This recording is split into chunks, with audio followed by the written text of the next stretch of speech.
ఆత్మ బంధువులందరికీ ఆత్మ ప్రణామాలు. మాతృదేవోభవ, పితృదేవోభవ, ఆచార్య దేవోభవ.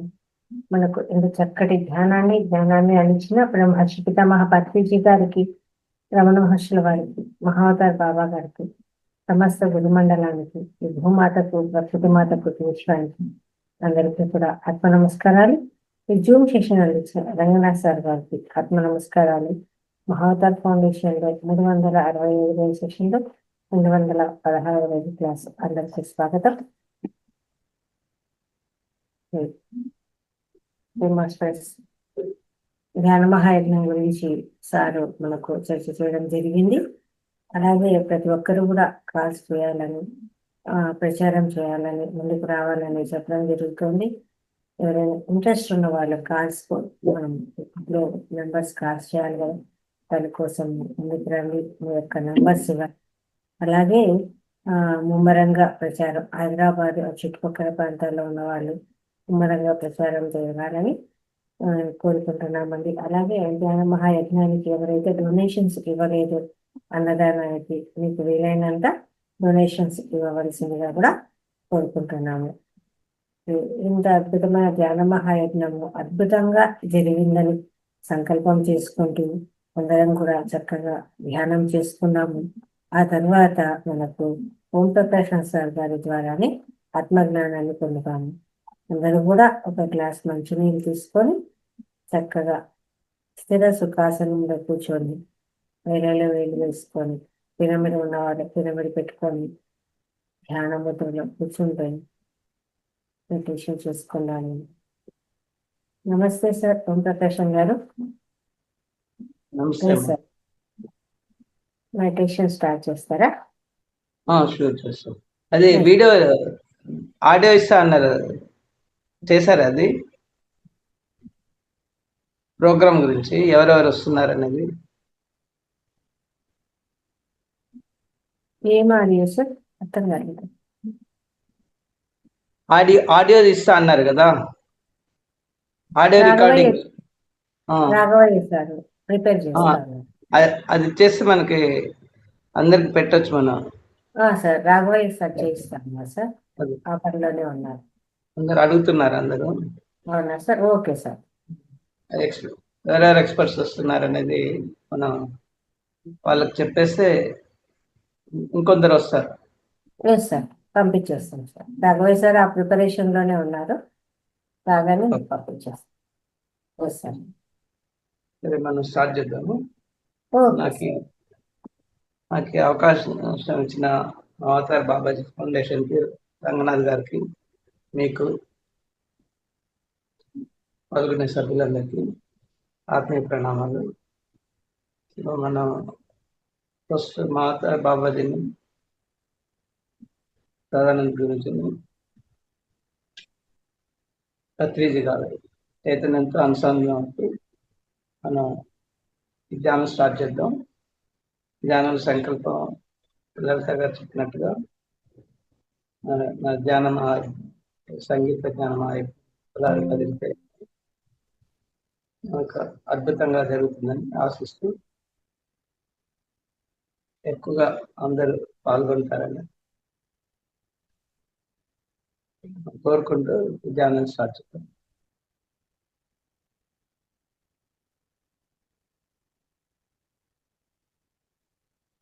ముందుగా మన త్రిమాతల్ని ఆహ్వానిద్దాం, త్రిమూర్తిని కూడా ఆహ్వానిద్దాం. శివగణాన్ని, వినాయకుడిని, సుబ్రహ్మణ్య స్వామిని కూడా ఆహ్వానిద్దాం. సమస్త గురుమండలిని,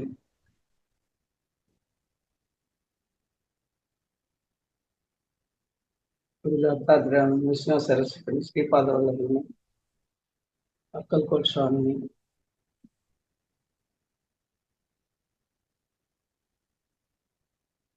సాయినాథుని కూడా ఆహ్వానిద్దాం. శ్రీకృష్ణ వారిని, పవన్పుత్ర హనుమాన్ని, రామచంద్ర వారిని కూడా ఆహ్వానిద్దాం.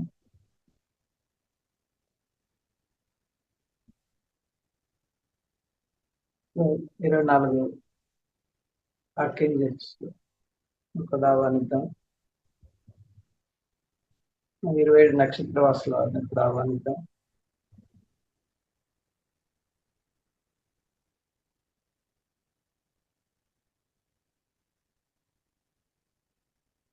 పంచభూతాలని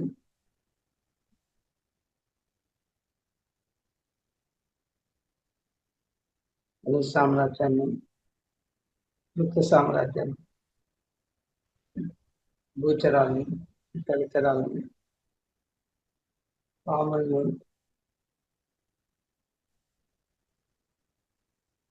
పక్షుల్ని అందరిని ఆహ్వానిద్దాం.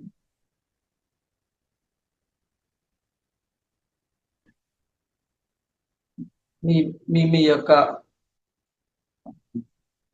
పూర్వీకుల్ని, చనిపోయిన వాళ్ళు ఎవరైతే ఉన్నారో వాళ్ళ పేర్లు పెట్టి ఆహ్వానించండి ధ్యానంలో పాల్గొనడానికి.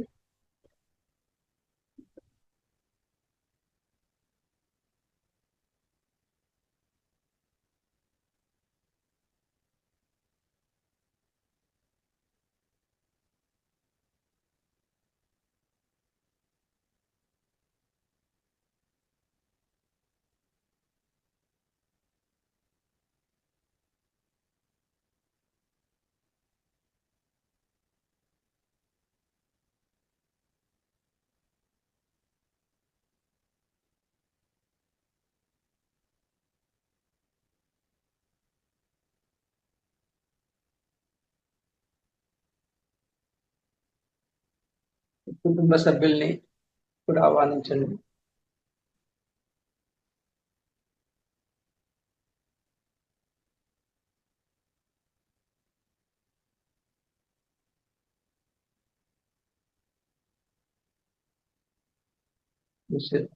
మిత్రుల్ని, శత్రువుల్ని, బంధువుల్ని,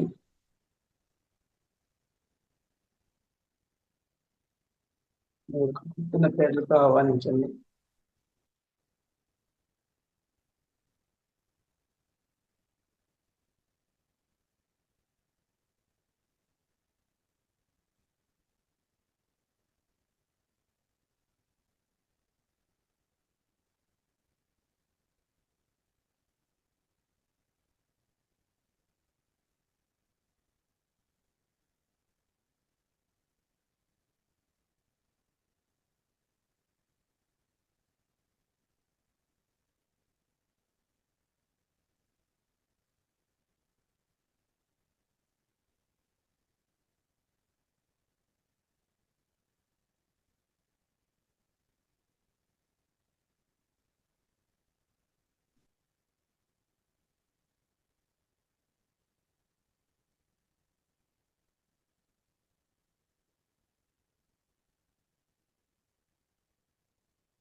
కాల్పునటి మీ తలపైన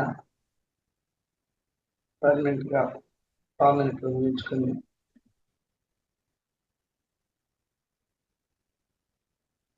ఆసుపత్రి సాగుతారా 2,72,000 నాడులు మొత్తం శుద్ధీకరిస్తుందని ఉంచుకుంది.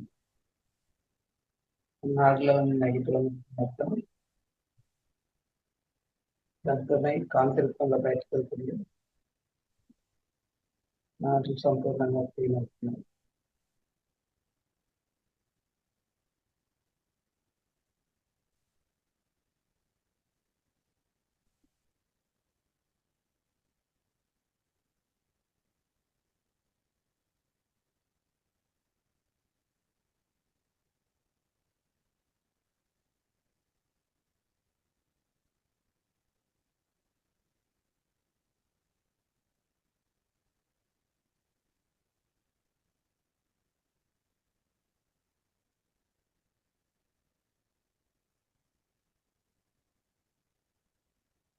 ఆర్కేంజల్ మైకేల్ని రిక్వెస్ట్ చేస్తూ మనలో ఏర్పడ్డ negative thoughts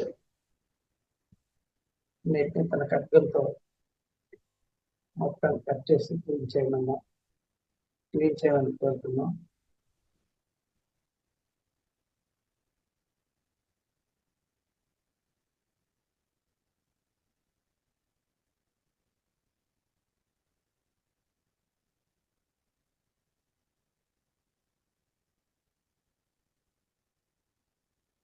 love energy pyramid తలపైన 10 కామెంట్ కలిగించుకుందాం.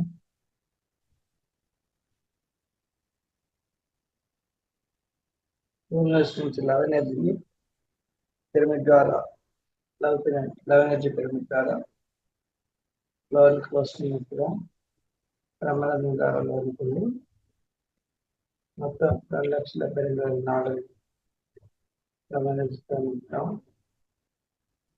100 ట్రిలియన్స్ సెల్స్ జీవకణాలు సెల్స్ మీద అది మొత్తం కూడా చేద్దాం. డిఎన్ఎస్ కూడా చూద్దాం. మన శరీరంలో అన్ని భాగాలు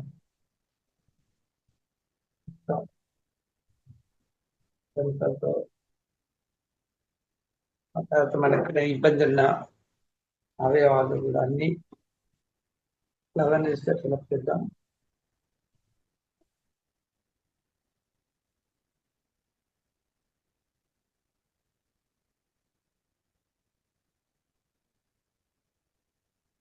లవ్ ఎనర్జీని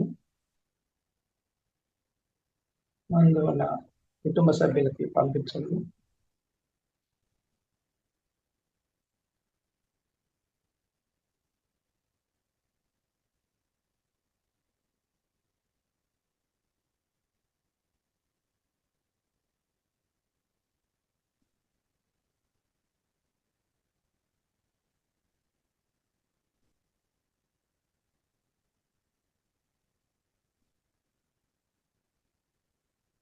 ఆత్మీయులకు, శత్రువులకు, మిత్రులకి అందరికి లవ్ ఎనర్జీ పంపించండి.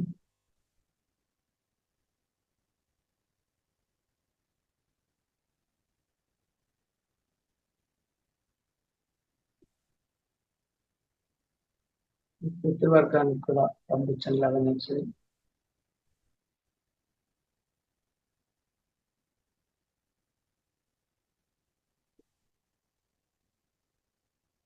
అపార్ట్మెంట్ మొత్తం గమనిస్తే నింపండి.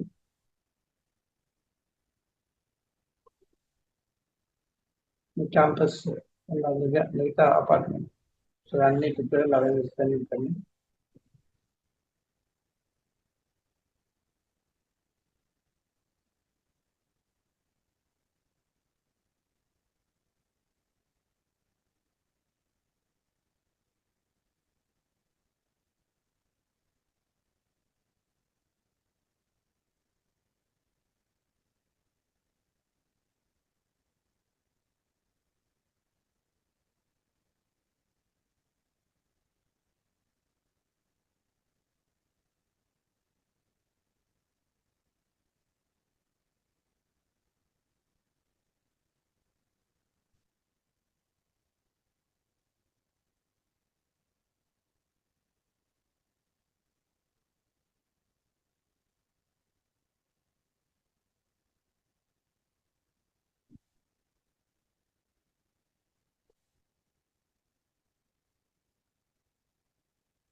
వీధి మొత్తం లవ్ ఎనర్జీ నింపండి.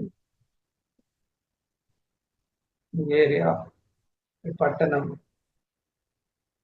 ఈ సిటీ, నైబరింగ్ డిస్ట్రిక్ట్స్ మొత్తం తెలంగాణ అంతా లవ్ ఎనర్జీ నింపండి. Telangana neighbouring states, south India, మొత్తం భారతదేశం ఉంటుంది. భారతదేశానికి నైబరింగ్ పనిచేస్తుంది.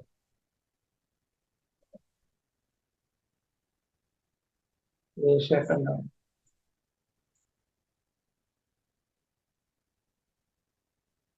మొత్తం భూమండలం, ఈ సముద్రాలు, అంతరిక్షం,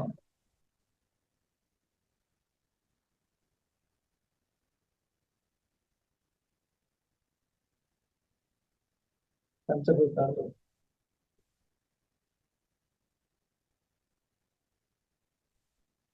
విశ్వం, విశ్వం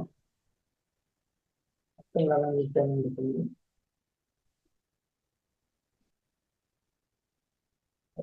నాశనమైనటువంటి సంస్థల పాలన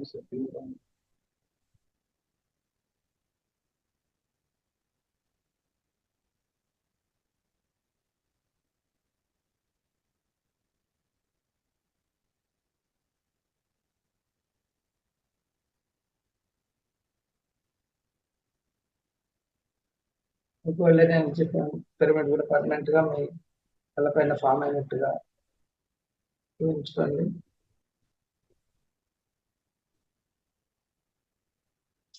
సంబంధించి గోల్డెన్ ఎనర్జీ పిరమిడ్ ద్వారా మన శరీరంలో ప్రవహిస్తూ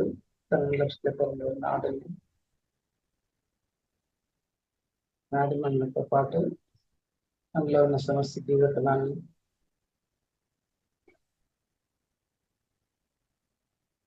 మొత్తం నిలుపుకోండి.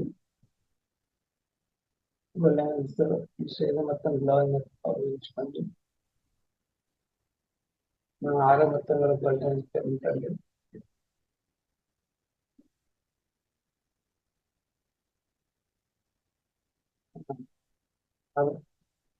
అలా చుట్టూ వృత్తాకారంలో circle golden energy ring form అయినట్టుగా ఉంచుకోండి. ఆ ఎనర్జీ రింగ్ లాక్ చేసుకోండి.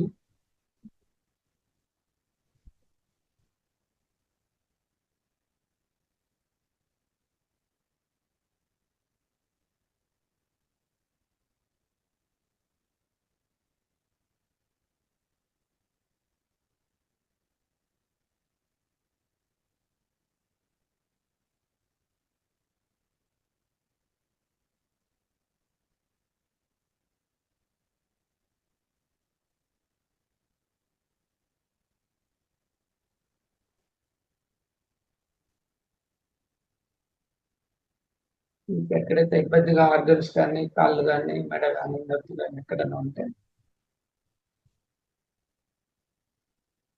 ఆ భాగాన్ని స్పృశిస్తూ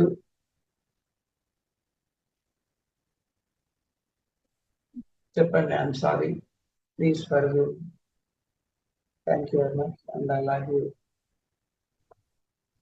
I'm sorry, please forgive me, thank you very much and I love you. I'm sorry, please forgive me, thank you very much and I love you.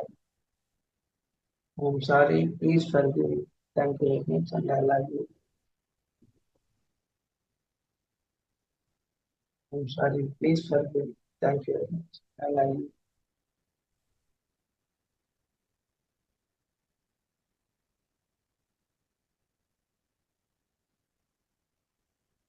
I'm sorry, please forgive me. Thank you very much and I love you.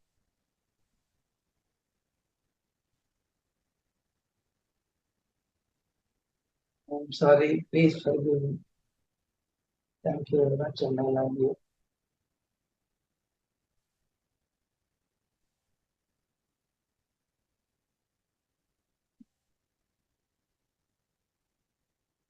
I'm sorry, please forgive me. Thank you very much and I love you.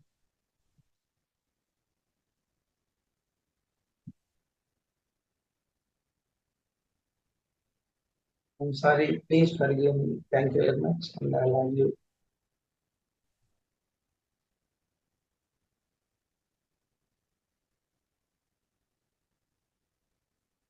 I'm sorry. Please forgive me. Thank you very much. And I love you.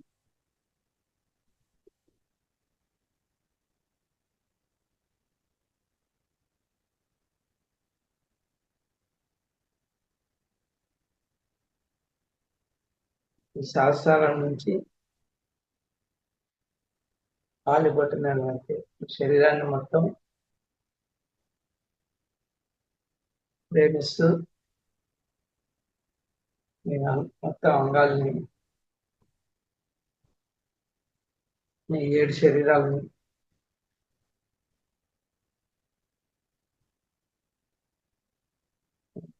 7 చక్రాలను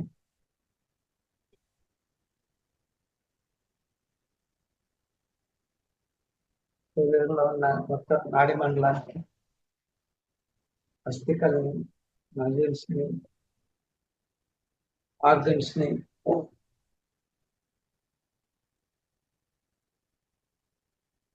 అవయవాలు మొత్తం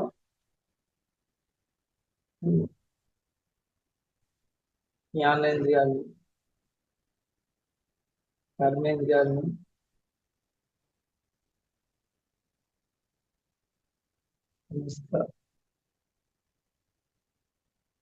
జీవకణాల్లో శరీరంలో అన్నింటికి కృతజ్ఞత చెప్తూ first క్షమాపణ కోరుతున్నాం.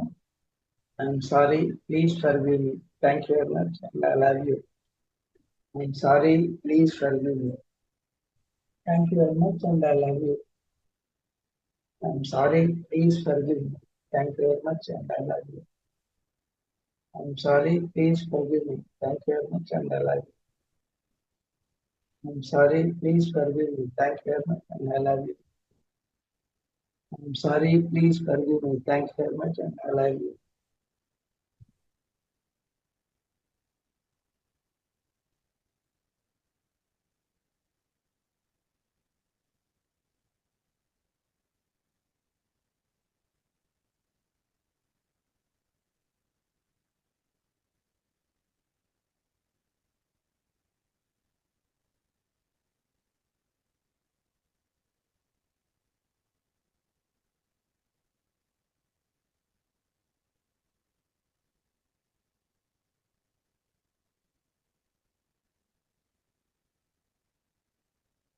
దేవతలకి మీ వల్ల కానీ తెలుసుంటే ఎక్కడన్నా మీరు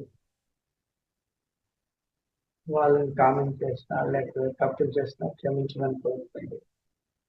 వాళ్ళ ఈ ధ్యానం ద్వారా పొందిన జ్ఞానంతో మన్ని మన కుటుంబాన్ని క్షమించి వాళ్ళ దగ్గర నుంచి మన గుడ్ విషెస్ కోరుతున్నాం.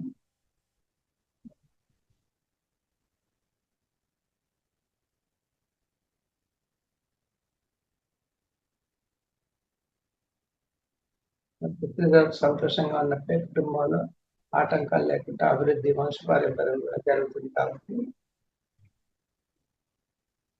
వాళ్ళ నుంచి మనం ఆశిస్తూ కోరుతున్నాం.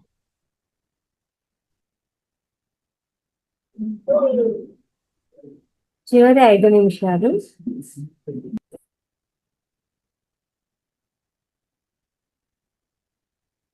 మనం ఇన్వైట్ చేసిన మాస్టర్స్ కి, ఆర్కేంజల్స్ కి, సమస్త దేవగణాలకి, పంచభూతాలకి, గురుమందరికి, నక్షత్ర లోకవాసులకి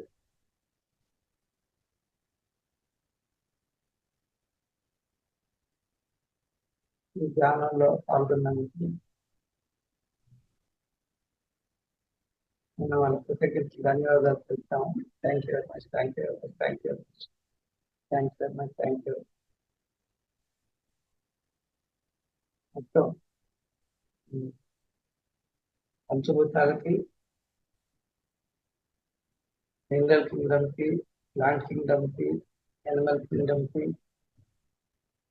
హ్యూమన్ కింగ్డమ్ కి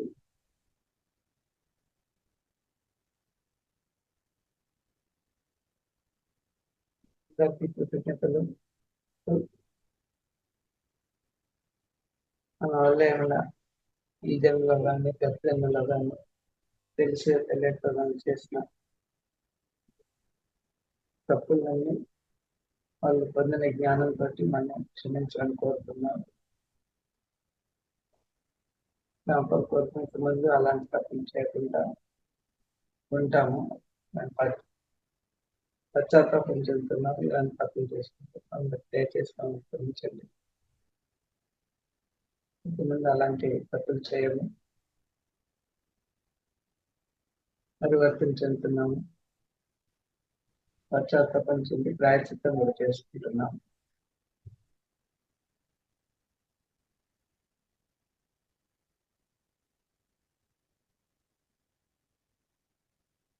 కుటుంబ సభ్యులకి, బంధువులకి, మిత్రులకి,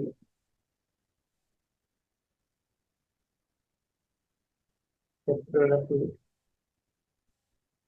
అందరికి కూడా వాళ్ళే ఉన్న వాళ్ళకి పరిమిత జ్ఞానంతో తప్పులు చేసుకుంటూ క్షమించాలని కోరుతున్నాం.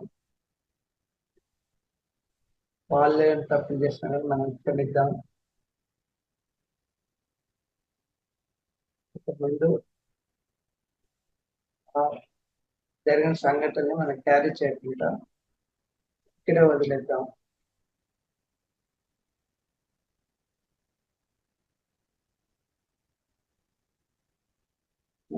చెట్లకు కానీ, సర్పాలకు కానీ, జంతువులకు కానీ, పక్షులకు కానీ అని తప్పులు చేసి వాటి నుంచి కూడా క్షమాపణ కోరుతున్నాం. పిల్లల్ని తప్పించేయమని మళ్ళీ జరగకుండా చూసుకుంటామని చెప్పి కోరుతున్నాం. మన పితృలకు వాసుని ఈ జ్ఞానం ఏదైతే పొందారో ఆ ఎనర్జీస్ తోటి ఇప్పుడున్న స్థలాల నుంచి ఇంకా ఉన్నత స్థలాలకు వెళ్ళవలసిందిగా కోరుతున్నాం.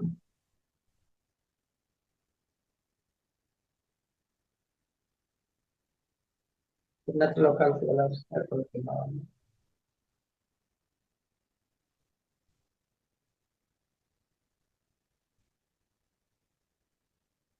అవతార్ బాబాజీకి,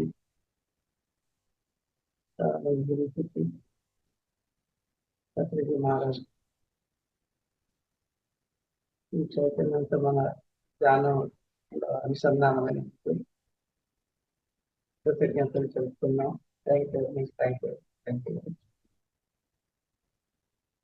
మనకి అవకాశాన్ని కల్పించిన అవతార్ ఫౌండేషన్ విమలాల్ మాస్టర్కి, లలితాదేవి గారికి, కుటుంబ సభ్యులు, ఇంట్లో పాల్గొన్న సభ్యులందరికీ కూడా కృతజ్ఞతలు తెలుపుతున్నాం. ఆత్మీయ ప్రణామాలు చెప్తాను.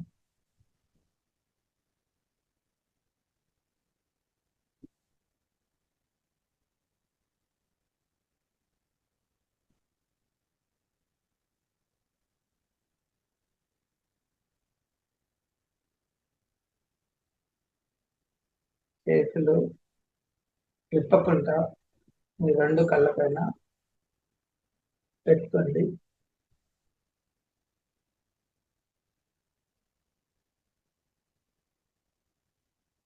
స్పర్శించండి మీ కళ్ళపైన, మీ ఫేస్ ను కూడా.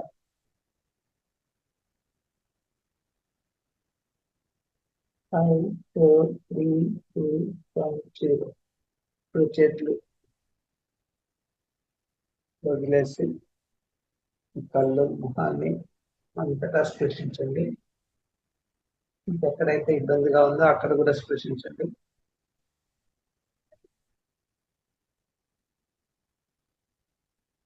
చేతులను చూసుకుంటూ 5, 4, 3, 2, 1, 0.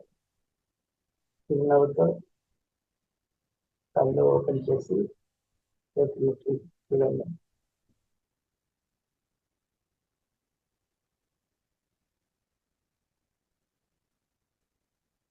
ఈ అవకాశాన్ని కల్పించిన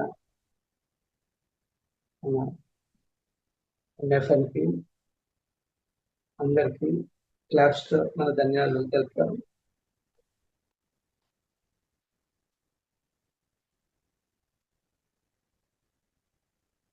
మీ అనుభవాలు మన మిత్రులతో షేర్ చేసుకోండి. మాస్టర్స్ ఇంతవరకు జరిగిన ధ్యానాన్ని మనకు అందించిన హర్షిత మహాపత్రిజీ గారికి, ఇంత చక్కటి ధ్యానాన్ని చేయించిన ఓం ప్రత్యక్ష సార్ గారికి అందరూ గట్టిగా ధన్యవాదాలు తెలియజేయండి. Thank you very much sir. Kumar sir చక్కగా ధ్యానం చేస్తున్నారు. ఇందులో మీకు ఏమైనా అనుభవాలు కలిగింటే షేర్ చేసుకోవచ్చు. ఎలా అనిపించింది అది కూడా షేర్ చేసుకోవచ్చు.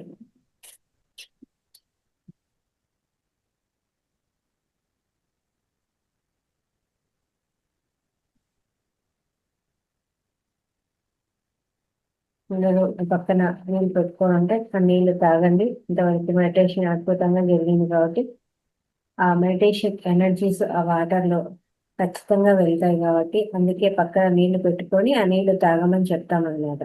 ఒక గ్లాస్ నీళ్ళు పక్కన పెట్టుకోండి అని చెప్తాం. నెక్స్ట్ తదుపరి కార్యక్రమం మనకు స్వాధ్యాయంలో భాగంగా మనకు భాగవతం నుంచి ఈరోజు అద్భుతమైన టాపిక్ తీసుకురావడం జరుగుతుంది. నాకు ఓం ప్రకాశం గారు సారు ఇస్రోలో సీనియర్ సైంటిస్ట్ గా పనిచేసి రిటైర్డ్ అయ్యారండి. ఆ తర్వాత ఈ ధ్యాన ప్రచారము, అలాగే పిరమిడ్స్ లో కూడా చక్కగా వెళ్ళి ప్రతి పిరమిడ్ ను చూడడం, అక్కడ కూడా ప్రచారం చేయడం జరుగుతుంది. బయట కూడా పిరమిడ్ లో క్లాసులు ఇవ్వడం జరుగుతుంది. అలాగే మన జిమ్ సెషన్ లో కూడా క్లాసులు ఇవ్వడం జరుగుతుంది. మన సుపరిచితులైనటువంటి ఓం ప్రకాశం సార్ గారికి క్లాప్స్ చెప్తూ క్లాస్కు వెల్కమ్ చెప్తాము. ఎస్ సార్, నమస్తే సార్. సెషన్ కు మీకు స్వాగతం. మాకు అవకాశం మా ఆధార్ ఫౌండేషన్ రంగనాథ్ గారికి మీకు అందరికి కూడా కృతజ్ఞతలు. ఈరోజు సృష్టి పరిణామం అది మనకు భాగవతంలో మనకు 2, 3, 4 చాప్టర్స్ లో దాని గురించి వివరంగా చెప్పారు. సో దీని ఆ మూలాన్ని తీసుకొని నేను ఎక్స్ప్లెయిన్ చేసి ట్రై చేస్తాను. దాంట్లో సైన్స్ కూడా ఏముందనేది మన మోడర్న్ సైన్స్ తోటి. ఫస్ట్ మనకేంటంటే భగవంతుడు నిరాకార నిర్వికల్ప మూల చైతన్యం అనొచ్చు, లేకపోతే మన ఏ పేరైనా పెట్టి పిలుచుకోవచ్చు. నిరాకార, నిర్గుణ, నిర్వికల్ప ఈ 3 లక్షణాలతో ఉంటారు. ఆయనకి ఆకారం అంటూ ఉండదు, తర్వాత గుణం అంటూ ఉండదు. నిర్వికల్ప అంటే ఈ కాలాతీతుడు. ఈ 3 గుణాలు ఉంటాయి అక్కడ. సో నిరాకారంగా ఉన్నప్పుడు ఏంటంటే మన సైన్స్ ప్రకారంగా బ్లాక్ హోల్ అని తీసుకుంటాం. శూన్యం, మహాశూన్యం, అది అనంతమైన శూన్యం. ఆ శూన్యంలో మొత్తం ఎనర్జీస్ అంతా అక్కడే ఉంటాయి. అందులో అతనికి ఆ శూన్యంగా ఉన్నప్పుడు ఏంటంటే దీంట్లో బిగ్ బ్యాంగ్ థియరీలో ఏంటంటే ఎక్స్పాన్షన్, కాంట్రాక్షన్ జరుగుతుంది. Expansion is a creation, contraction వచ్చినప్పుడు, కొలిజన్ వచ్చినప్పుడు అది ముగిపోతుంది. దాన్నే మనం యుగాలుగా తీసుకున్నాం. సో ఇక్కడ ఆ ఫస్ట్ క్రియేషన్ స్టార్ట్ అయ్యే ముందు అతనికి ఆలోచన వస్తుంది. ఫస్ట్ శూన్యం అన్నప్పుడు ఏంటి, మనకు అక్కడ ఏముండదు, శూన్యంలో ఉండే ధ్వని మాత్రమే. ఆ ధ్వని నుంచి ఆలోచన ఎప్పుడైతే వస్తుందో అది తరంగా అంటే వాయువు ఉద్భవించింది. ఆ వాయువు నుండి తేజస్సు వస్తుంది. తేజస్సు అంటే అగ్ని. అప్పుడు ఆకారం వస్తుంది. అగ్ని నుంచి జలము, జలం నుంచి గంధము, గంధం అంటే వాసనలు, అదేంటంటే అదే పృథ్వీ అంటే భూమి అన్నట్టు, భూతత్వం. ఈ పంచభూతాలు సృష్టి అవుతాయి. కానీ పంచభూతాలు సృష్టి అయినా కూడా దాంట్లో కదలిక అనేది ఉండదు. అప్పుడు మళ్ళీ ఏం చేస్తారంటే వాటికి ఎనర్జీస్ ఇచ్చి మూమెంట్, కదలిక స్టార్ట్ చేస్తారు. కదలిక స్టార్ట్ చేసినప్పుడు మనకి ధ్వని వినిపించటము, వాయు స్పర్శ తగలటము, అగ్ని తేజస్సు కనిపిస్తూ దాని యొక్క రెపరెపలన్నీ చూడగలుగుతాము. అలానే జలం పారటం,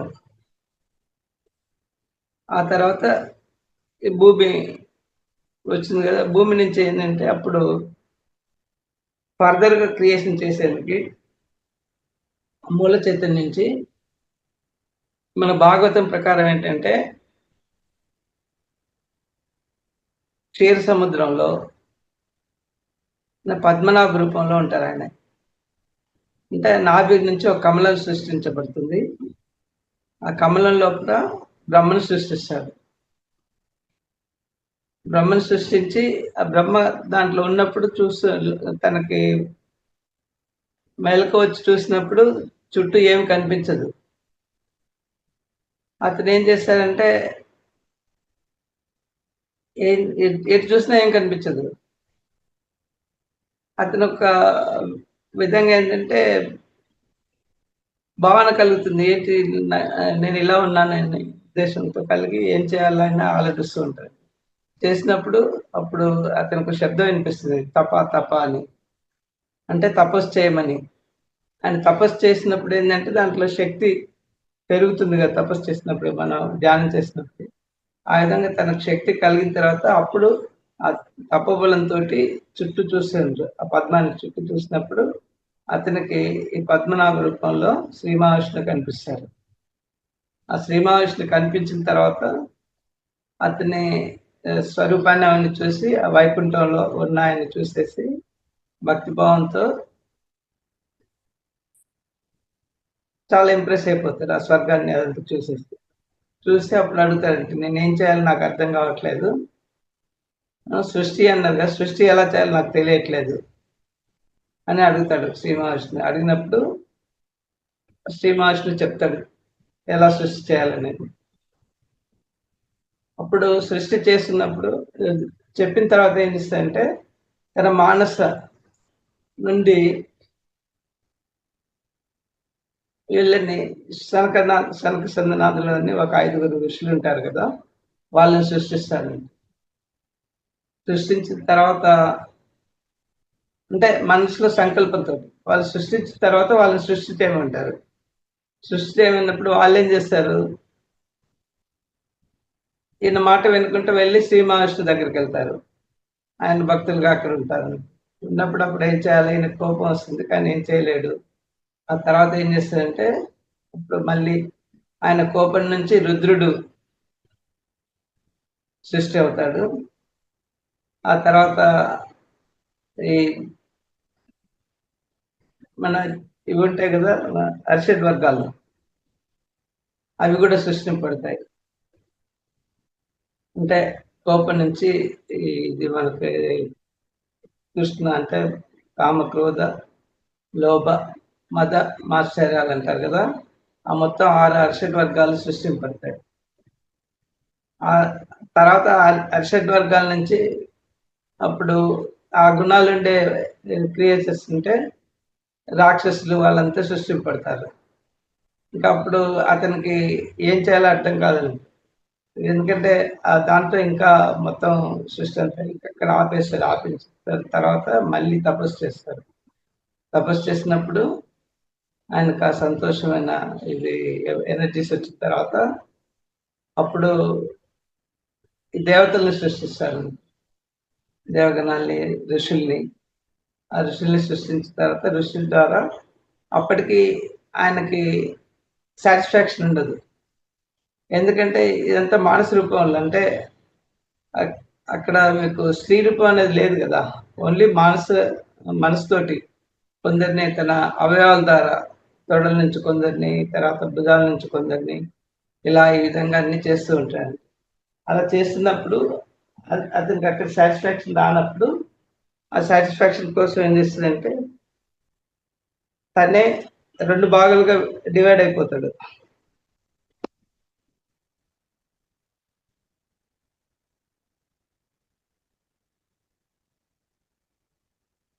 అయితే సృష్టించడం అనేది ఇది మాయ అంటారు. అంటే సృష్టి లేనప్పుడు అది వచ్చేసి మీకు మగ రూపం అంటారు దాన్ని, మేల్ అది. అయితే ఎప్పుడైతే సృష్టి స్త్రీ రూపం అనేది ప్రకృతి, ఈ ప్రకృతి స్త్రీ రూపంలో అది చేసే ముందు ఇలా జరుగుతుంది, దాన్నే మాయ అని కూడా అంటారు.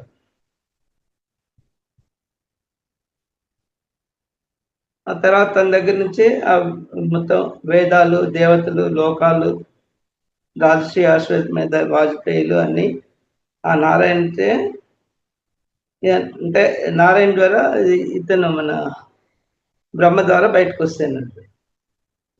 ఆయన అనుగ్రహం చేత కొన్ని వస్తువులు భావాల సహాయంతో చేసినట్లు అనిపిస్తున్నాయి. ఆ వస్తువులు ఏంటంటే సత్వ, రజస్, తమో గుణాల మిశ్రం. ఈ 3 గుణాలను కూడా సృష్టించబడతాయి. తర్వాత కార్యకారణ సంబంధం అది. తర్వాత టైం, కాలం, దాని మూల ప్రకృతి, ప్రపంచ రచన చెప్తున్నాను. ఈ భ్రమతోనే ఆరంభించి చేస్తున్నానంటే ఇవన్నీ. సత్వం వల్ల అంటే మనకు సత్వం వల్ల ఏమవుతుంది, జ్ఞానం వస్తుంది. రజస్ వల్ల కర్మ ప్రోద్బలం, తమస్సు వల్ల తన్మాత్రలు, వీటి వల్ల జ్ఞానేంద్రియాలతో గ్రహింపు, కర్మేంద్రియాలతో క్రియ. ఈ సృష్టి కార్యక్రమం సంబంధానికి కట్టుబడి ఉన్నట్లు ఉంటుంది. కాలం కర్మకు ఉపకరణం. మూల ప్రకృతి వల్ల స్థిరమై వెలిసింది. ఇవన్నీ జడస్థితే. అప్పటికి ఆ చైతన్యం అనేది రాలేదు. వేటికవి చైతన్యం లేదు. వీటిని నారాయణని అధిష్ఠించినప్పుడే చైతన్యం కలిగింది. ఆ చైతన్య స్వభావమే మహత్. ఆ మహత్ దానిలోని రజస్, తమో గుణాల కారణంగా సంవర్ధితమవుతున్నది. తమస్సు ద్రవ్య రూపంగాను, రజస్సు క్రియారూపంగాను, సత్వం జ్ఞాన రూపంగాను ప్రకృతిని, స్వభావాన్ని, కాలాన్ని కూర్చుకున్నాయి, మహత్ సృష్టి చేస్తున్నాయి. ఆ మహత్లో తామస వికారం వల్ల శబ్దము, శబ్దం నుంచి ఆకాశము, దాని నుంచి స్పర్శ, స్పర్శ అంటే వాయువు, అందు నుంచి ఆ వాయువు ఇలా ఒకదాని తర్వాత ఒకటి రూపం, తేజస్సు, తేజస్సు అంటే అగ్ని, రసం, రసం అంటే మనకు జలం, రసం, జలం, గంధం, పృథ్వీ, ఇవి పువ్వు, కాయ అయిన విధంగానే ఇవి అలా డెవలప్ అవుతున్నట్టు. తాత్విక వికారం వల్ల మనసున కలిదేవత అయిన చంద్రుడు, శ్రోత త్వక్ అంటే చక్షు, కళ్ళు, జివ్వ, నోరు, గ్రాణాలకు అధిపతులైన దిక్కు, వాయు, సూర్య, వరుణ, అశ్విని దేవతలు కలిగారు. ఇంద్రియాల గురించి చెప్పనే లేదనేది గుర్తుంచుకో. అవి రజో వికారం మహత్కు కలగడం చేత ఉద్భవించాయి. చిత్రం ఏమంటే ఇన్ని పుట్టిన ఇవి కలిసి పనిచేయడం అనేది ఇంకా కలగలేదు. అవన్నీ ఒక పెద్ద అండంగానే 10,000 సంవత్సరాలు ఉన్నాయి.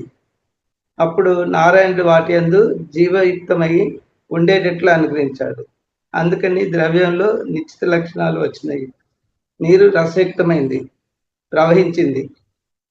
గాలి వీచింది, తేజస్సు వెలిగి కాల్చింది. పృథ్వీ దృఢమై వాసనలు నేర్పింది. జంతుజాలాలు చైతన్యం పొంది నేను, నీవు, వాడు, అది ఇలా భాషించినాయి. శాస్త్రోర్వం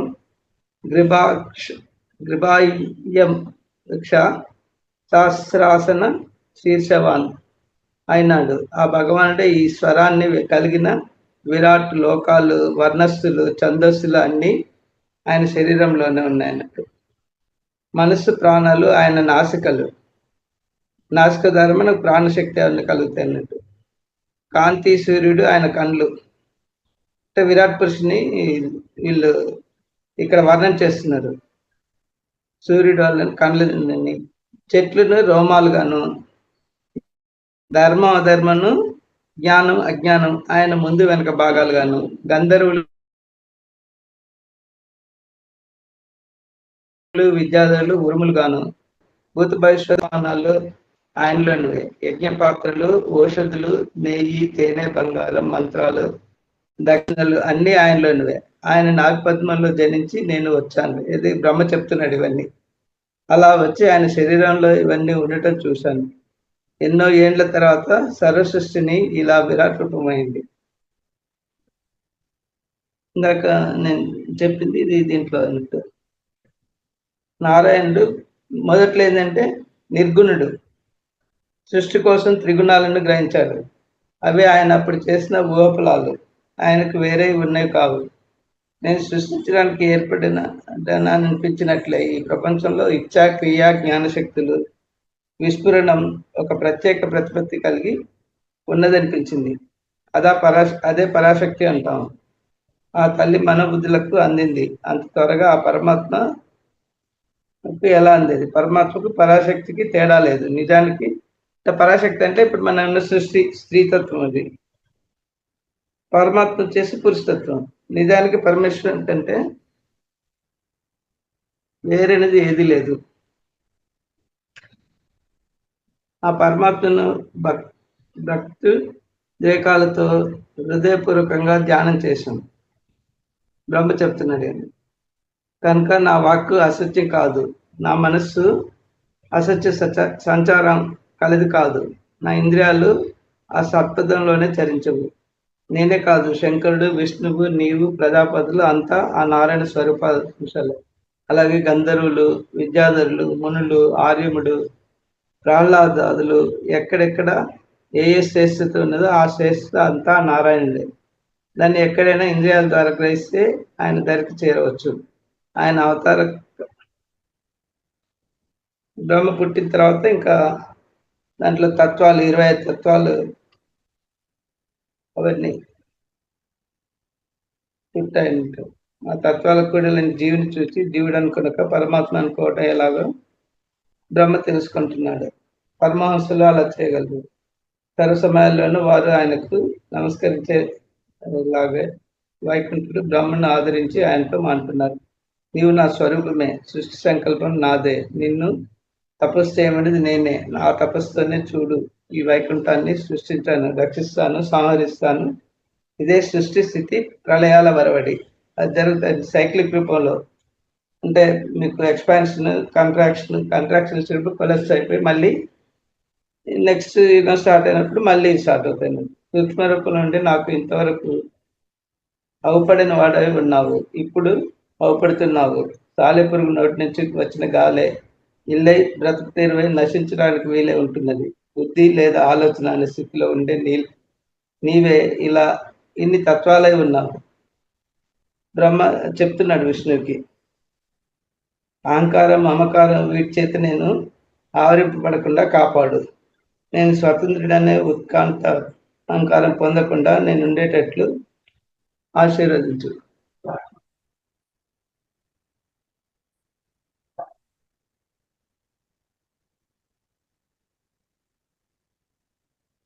ఇంట్లో సర్గం అంటే పంచమహాభూతాలు, శబ్దాది మాత్రలు, మహత్, అహంకారం వీటి పుట్టుకను గురించి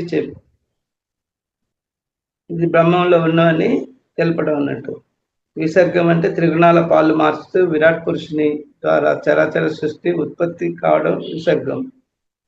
స్థితి అలా ఉత్పత్తి అయినవి వాటి వాటి ధర్మాలకు అంటిపెట్టుకుని ఉండటమైన స్థితి. భగవంతుడు దుష్ట శిక్షణ చేసి ఈ స్థితిని సాధిస్తున్నాడు. పోషణం భగవంతుడికి భక్తుల ఎందుండే అనుగ్రహమే ఈ పోషణం. ఊతులు అంటే కర్మవాసనలు. మన్వంతరాలు అంటే మన్వాదులు ఆచరించిన సద్ధర్మాలు. ఈశాన కథలు భగవద్తారకాతను నిరోధం భగవంతుని యోగ నిద్రలో జీవుడు ఉపాధితో సహా ఆయన యందు లయమవటమే నిరోధం. దీన్ని అవాంతర ప్రళయం అంటారు.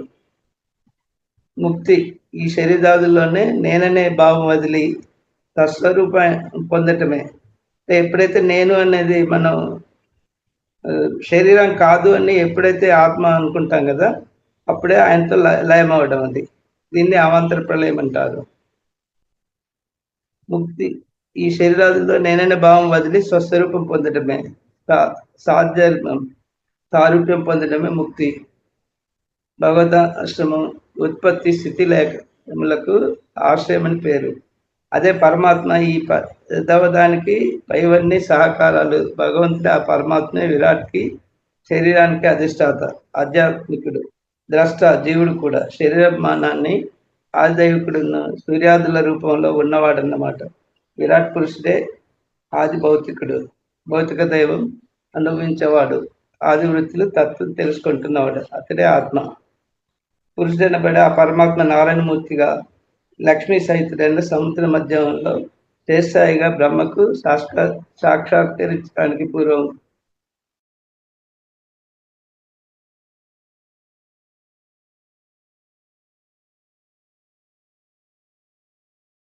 భగవంతుడు ఆ నారాయణ అనుగ్రహం అంటే కానవస్తుంది, లేకపోతే ఉండనే ఉండవు. ఆ సర్వేశ్వరుడు యోగ నిద్ర నుండి మేల్కొన్నాడంటే అర్థం సర్వం నేనే అనే స్థితి నుంచి ఏ భావానికి ఆ భావం నేను ఆ శక్తి కలిగిన వాడిని అనుకుంటూ తన భక్తుల ప్రతిభను ప్రకటన చేయడం అయింది.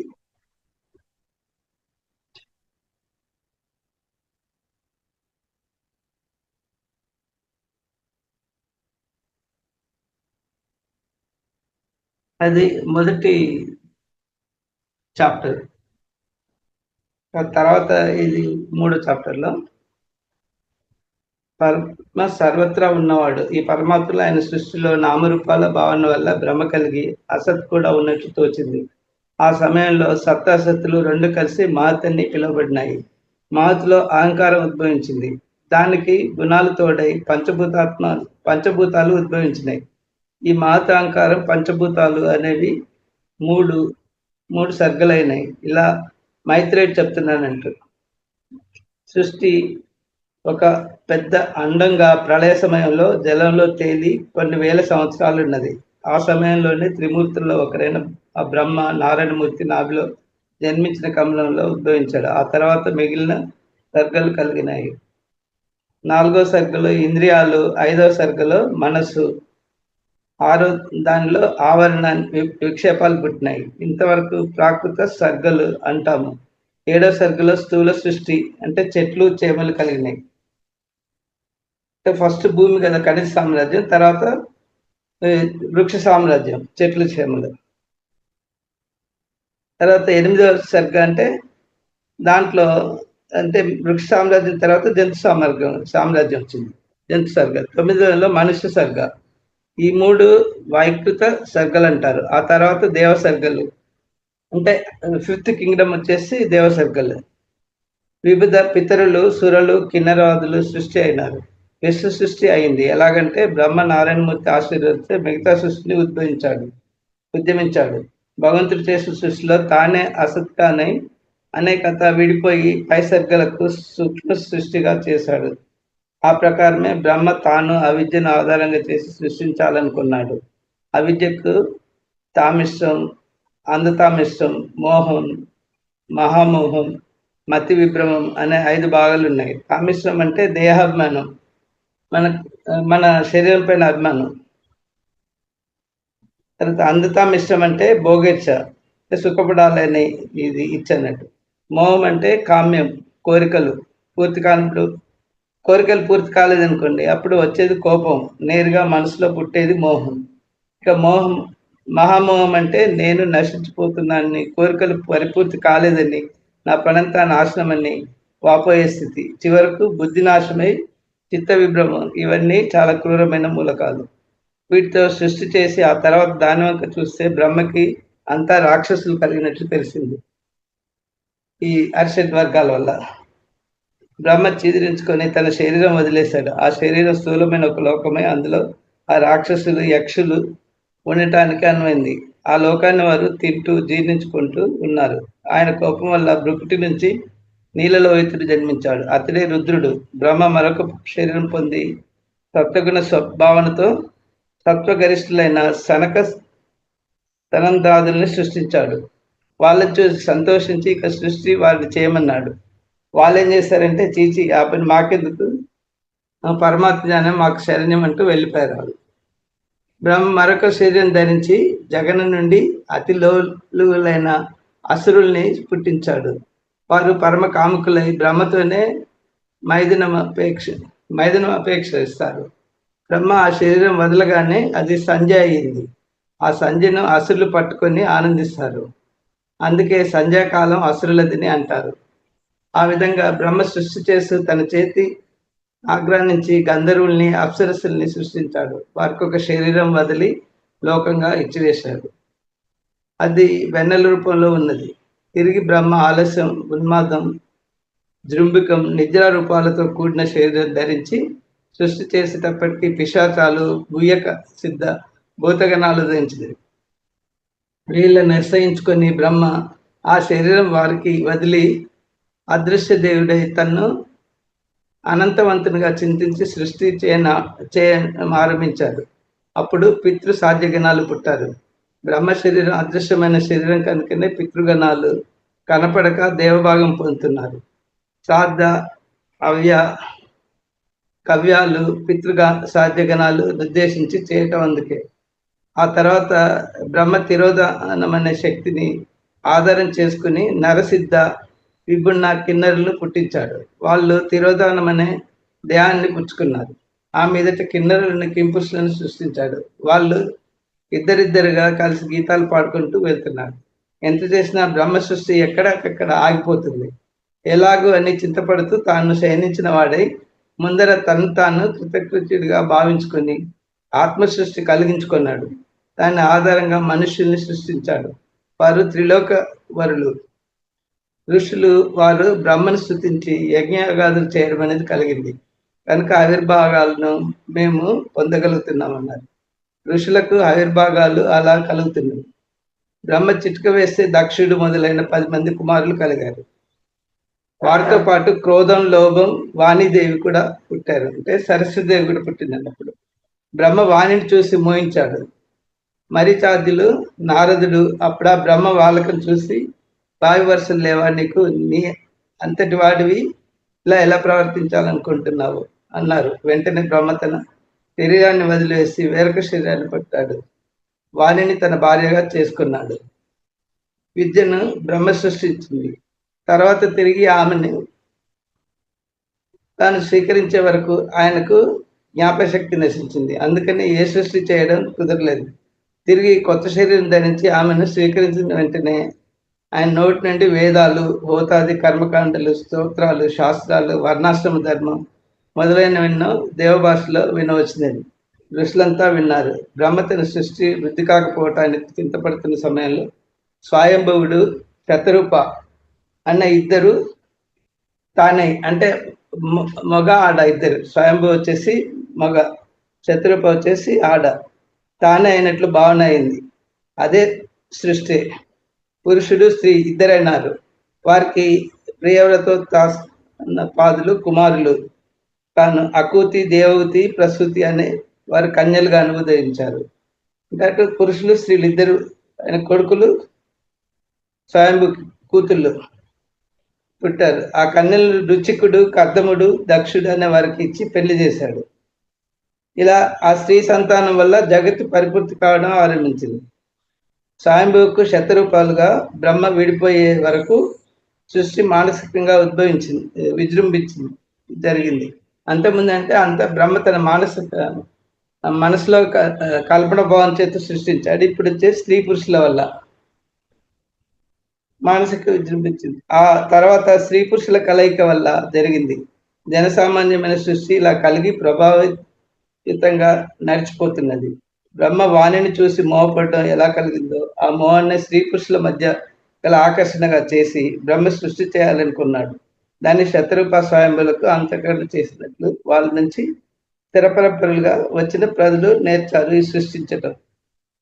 ఇలా ఈ విధంగా సృష్టి చేసిన తర్వాత ఇప్పుడు సైన్స్ పరంగా ఏంటంటే ఫస్ట్ మనకి మినరల్ కింగ్డమ్ కదా, అంటే భూమి సృష్టించబడింది. ఆ భూమిలో ఏంటంటే మినరల్ కింగ్డమ్ లో మనకి డస్ట్ నుంచి డస్ట్ ఇస్ ద లోయెస్ట్, అంటే దానికి శక్తి అనేది ఉండదు. Diamond is highest. అక్కడ ఏంటంటే మీకు నిద్రానవస్థలో ఉంటుంది స్టాటిక్ ఎనర్జీ. అది ఆ నిద్రానవస్థలో ఉన్నప్పుడు ఏంటంటే మీకు వాటికి సహనం అనేది ఉంటుంది. మీరు భూమిని ఎంత తవ్వి చేసినా ఏం చేసినా. ఇంకోటి నిద్రపోవటం. మనకు ఆ మినరల్ కింగ్ నుంచి మనం నేర్చుకోవాల్సింది ఏంటంటే నిద్రపోవటం ఒకటి నేర్చుకున్నాము, ఇంకోటి సహనం ఒకటి, ఈ రెండు నేర్చుకున్నాం. ఆ మినరల్ కింగ్డమ్ నుంచి మనకు వచ్చింది ప్లాంట్ కింగ్డమ్. ప్లాంట్ కింగ్డమ్లో ఏంటంటే అవి స్టాటిక్గా ఉంటూ దాంట్లో ఆ జీవన శక్తి అనేది మొత్తం త్రూఅవుట్ ద ప్లాంట్ ఉంటుంది. ఉండటం వల్ల ఏంటంటే ఇప్పుడు మీరు ఏదైనా కొమ్మని కట్ చేసినా తిరిగి మళ్ళీ ఉద్భవించుద్ది, రీగ్రోత్ అవుతుంది. సో దానికి మొత్తం లైఫ్ అంతా త్రూఅవుట్ ఇది ఉంటుంది. అందుకే ఇవి ఆకులు రాలిపోయిన మళ్ళీ కొత్త ఆకులు రావటం, పునరుజ్జీవనం ఎప్పుడు యాక్టివ్గా ఉంటుందండి. ఇంకోటి రెస్పిరేషన్, శ్వాసక్రియ అనేది కూడా ప్లాంట్స్ ద్వారా వచ్చింది. ఇంకోటి ప్లాంట్స్ ఏంటంటే ఇచ్చేతత్వం వాటికి అన్కండిషనల్గా.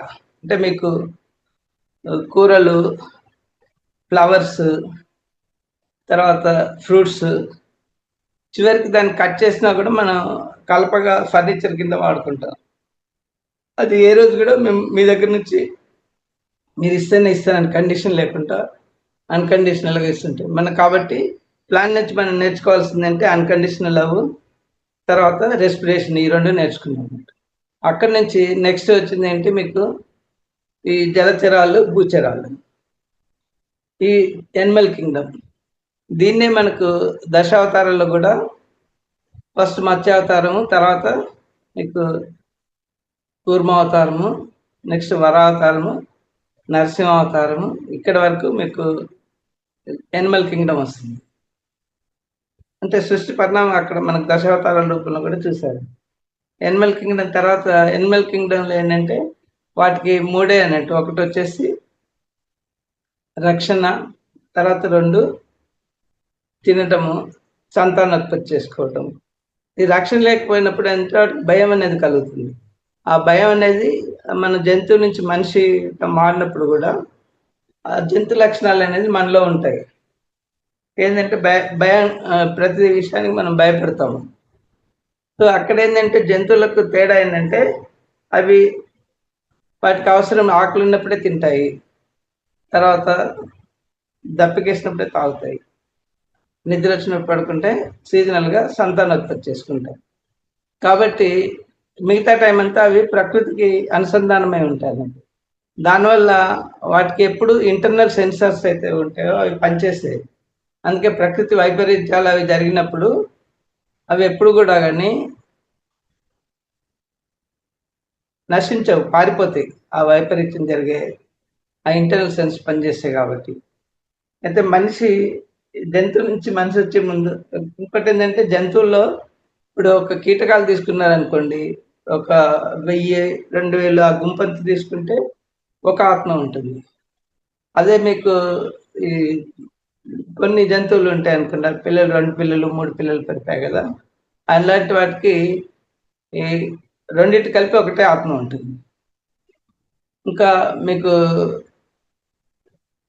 మనిషిగా ఎప్పుడైతే రూపం ముందేం చేస్తుంటే జంతువులు కొన్ని డొమెస్టిక్, ఎందుకంటే వాడికి భయం ఉంటుంది కదా మనిషి అంటే, ఆ భయాన్ని కోల్పోయేందుకు అవి డొమెస్టిక్ ఎనిమల్స్గా కొన్ని చేరి జన్మించి మనుషులతో తిరిగి ఆ భయాన్ని కోల్పోతూ స్లోగా మనకు పెట్ ఎనిమల్స్గా తయారవుతాయి.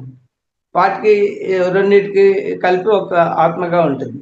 అక్కడి నుంచి అవి తిరిగి మనిషిగా జన్మెత్తాయి అన్నట్టు. మనిషిగా ఇప్పుడు జంతువుగా ఉన్నప్పుడు ఏంటంటే వాటికి మైండ్ ఉండదు, లిమిటెడ్. దానివల్ల అవి ఎప్పుడు సృష్టికి అనుగుణంగా ఉంటూ ఆ తినటం కూడా జస్ట్ ఒక హాఫ్ ద టమ్మీ ఓన్లీ తీసుకుంటాయి. మిగతా 25% నీరు, 25% వచ్చేసి గాలి, శూన్యం, గాలితో ఉంచుతాయి. అందుకనే వాటికి సాధ్యమైనంత వరకు ఏ జంతువు చూసుకున్నా కానీ పొట్ట అనేది ఉండదు, లోపటికనే ఉంటుంది. అదే ఆ జంతువు నుంచి మనిషిగా మారినప్పుడు మనిషికి ఈ జంతువుల్లో వచ్చేసి ఆ జీవ చైతన్యం అనేది వాటి పునరుత్పత్తి చేస్తాయి కదా, ఆ ఉత్పత్తి దాంట్లో ఉంటుంది జీవ చైతన్యం. అయితే మనిషిగా మారినప్పుడు ఏంటంటే ఆ జీవ చైతన్యం అనేది మెదడులో, మైండ్లో ఉంటుంది. మైండ్లో ఉండటం వల్ల మైండ్ని సక్రమంగా ఉపయోగించకుండా తనకు ఆకలి కానప్పుడు తింటాడు, దప్పికైనప్పుడు తాగుతాడు, తినకూడని తింటాడు, చేయకూడని పనులన్నీ చేస్తాడు. ప్లస్ ఇంకోటి ఏంటంటే టైంకి సంబంధం లేకుండా, కాలానికి సంబంధం లేకుండా ఈ వీటి ఉత్పత్తులు అవన్నీ కూడా చేస్తున్నాయి. అంటే సంతానోత్పత్తి, అలాంటి సంతానానికి సంబంధించిన యాక్టివిటీస్, మైదాన కార్యక్రమాలన్నీ చేస్తుంటాడు. సో అందుకని ఏమవుతుందంటే తను ఈ బాహ్య ప్రపంచానికి, ఇంకోటి ఏంటంటే శైశవాత్మగా ఉన్నప్పుడు ఏం చేస్తాడంటే తన ఎదుటి అవసరం వచ్చి తన అవసరం కోసము ఒక జంతువు ఎలా జంతువు చంపేస్తుందో తను ఎదుటి మనుషుల్ని కూడా చంపేసి లాక్కోవటం, తామస ప్రవృత్తితో ఉంటారు. తామస ప్రవృత్తి అన్నప్పుడు ఏంటంటే లాక్కోవటం, కోతులు ఎలా లాక్కొని తింటాయి చూడండి, సో అవి వెనక ముందు ఆలోచించవు. అలా చేయటం వల్ల ఏంటంటే ఆ తామస వృత్తిలో ఉంటారు, శైశవాత్మగా ఉన్న తర్వాత బాలాత్మగా ఉన్నప్పుడు కూడా, అంటే శేషవాత్మగా అంటే మీకు మూలాధార స్థితి, బాలాత్మగా అన్నప్పుడు ఈ స్వాదిస్తాను ఈ కోపతాపాలన్నీ అక్కడ కూడా తామస వృత్తితో ఉంటారు.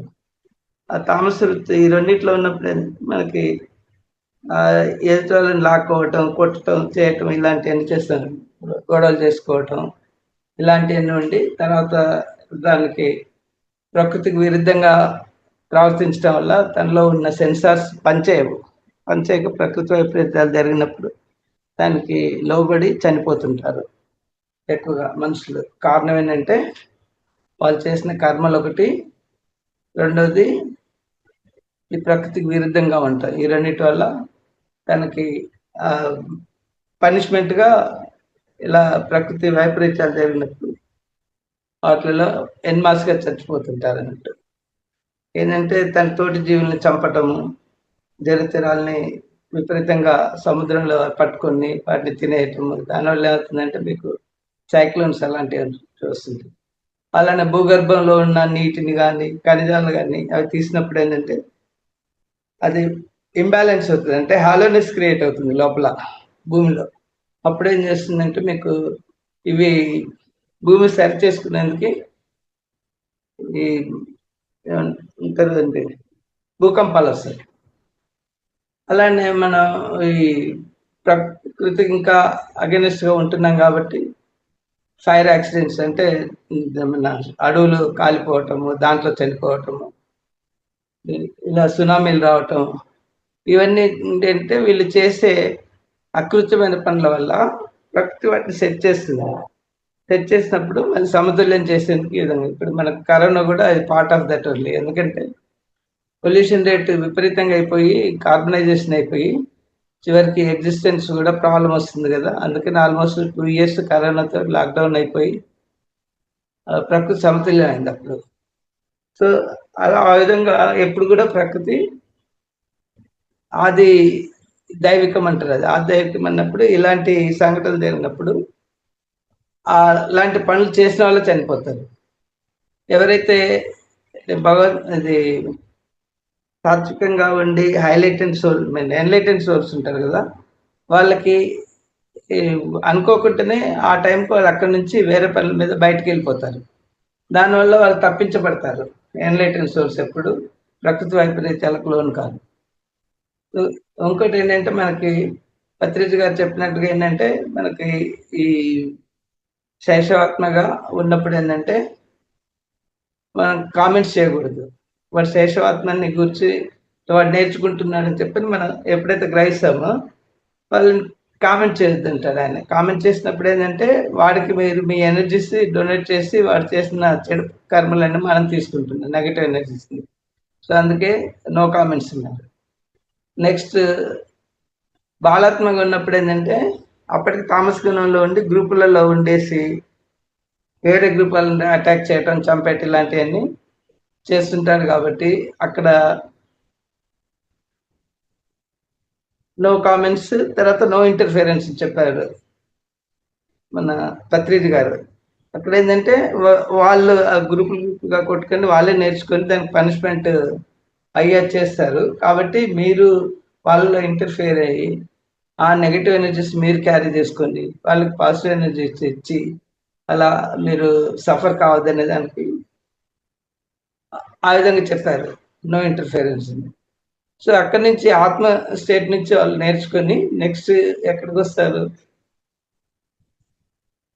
రాజస గుణానికి వస్తారు. రాజస గుణం వచ్చినప్పుడు మీకు మణిపుర అనాథ చక్రంలో ఉంటారు. అందుకే మణిపూర్లో ఉన్నప్పుడు అన్నారు నో జడ్జిమెంట్ అని చెప్పారు. అక్కడ ఏంటంటే మణిపూర్లో ఉన్నప్పుడు ఏంటంటే వాళ్ళు ఎక్కడైనా గుర్తింపు కోసం వాళ్ళు చేస్తూ ఉంటారు పనులు అనేది. ఆ గుర్తింపు కోసం చేసినప్పుడు మనం వాళ్ళ మీద మనం జడ్జిమెంట్ చేయకూడదు. జడ్జిమెంట్ చేస్తుందంటే మళ్ళీ వాళ్ళ కర్మను మనం తెచ్చుకుంటాం. తర్వాత ఏమన్నారంటే అనాథ చక్రంకి వచ్చినప్పుడు ధ్యానం చేయమన్నారు. ధ్యానం చేయటం వల్ల ఏమవుతుంది, ఈర్ష్య, అసూయ, ద్వేషాలన్నీ పోగొట్టుకుంటాం మనం, అవి వదులుకుంటాం. ఎనర్జీస్ పెరుగుతాయి. పెరిగినప్పుడు ఆటోమేటిక్గా మనకు అనాహత చక్రం నుంచి వాయుతత్వం కదా బ్రీత్ రేట్ మీకు మెయింటైన్ అవుతుంది. ధ్యానం చేసినప్పుడు బ్రీత్ రేట్ మెయింటైన్ అయిందంటే మీకు ఎలాంటి సమస్యలు ఉండవు. అంటే ఆవేశాలు అలాంటివన్నీ ఉండవు. అంటే ఎక్స్పెక్టేషన్స్, క్వశ్చన్స్, యాంగ్జైటీస్, తర్వాత డిసప్పాయింట్మెంట్స్ ఇలాంటివి ఉండవు. కాబట్టి అవి దానివల్ల మీకు అనాహత చక్రంకి వచ్చినప్పుడు ఎప్పుడైతే మీరు ఈ రెస్పిరేషన్ ధ్యానం చేయటం వల్ల బ్రీత్ రేట్ కాన్స్టెంట్గా మెయింటైన్ చేస్తారు. కాబట్టి మీరు ఇలాంటి వాటి కోల్పోకుండా మీ ఆరోగ్యంగా బాగుంటుంది. లేకపోతే ఈశాన్య దేశాలు కనుక మీరు అలానే ఉంచుకున్నారనుకోండి, అప్పుడు మీకు ఆ అనాసంబద్ధమైన వ్యాధులు ఏంటంటే హార్ట్ రిలేటెడ్, తర్వాత లంగ్స్ రిలేటెడ్ ప్రాబ్లమ్స్ వస్తుంటాయి. నెక్స్ట్ అక్కడి నుంచి ఏంటంటే విశుద్ధ స్టేట్కి వస్తుంది. విశుద్ధ స్టేట్కి వచ్చినప్పుడు అప్పటికప్పుడు ప్రౌఢాత్మ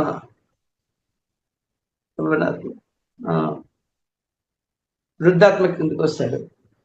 వృద్ధాత్మకి వచ్చినప్పుడు అప్పటికతను సాత్విక గుణాలు వస్తాయి. వృద్ధాత్మ, విముక్తాత్మ ఆజ్ఞాచక్రంలో ఇక్కడ చేసి మీకు సాత్విక గుణాలు ఉంటాయి. ఈ సాత్విక గుణాలు ఉన్నప్పుడు మీరు మాట మంత్రంగా, తర్వాత స్వాధ్యాయం చేసి జ్ఞానాన్ని పెంచుకోవటం. నెక్స్ట్ విముక్తాత్మ వచ్చినప్పుడు ఏంటంటే అప్పుడు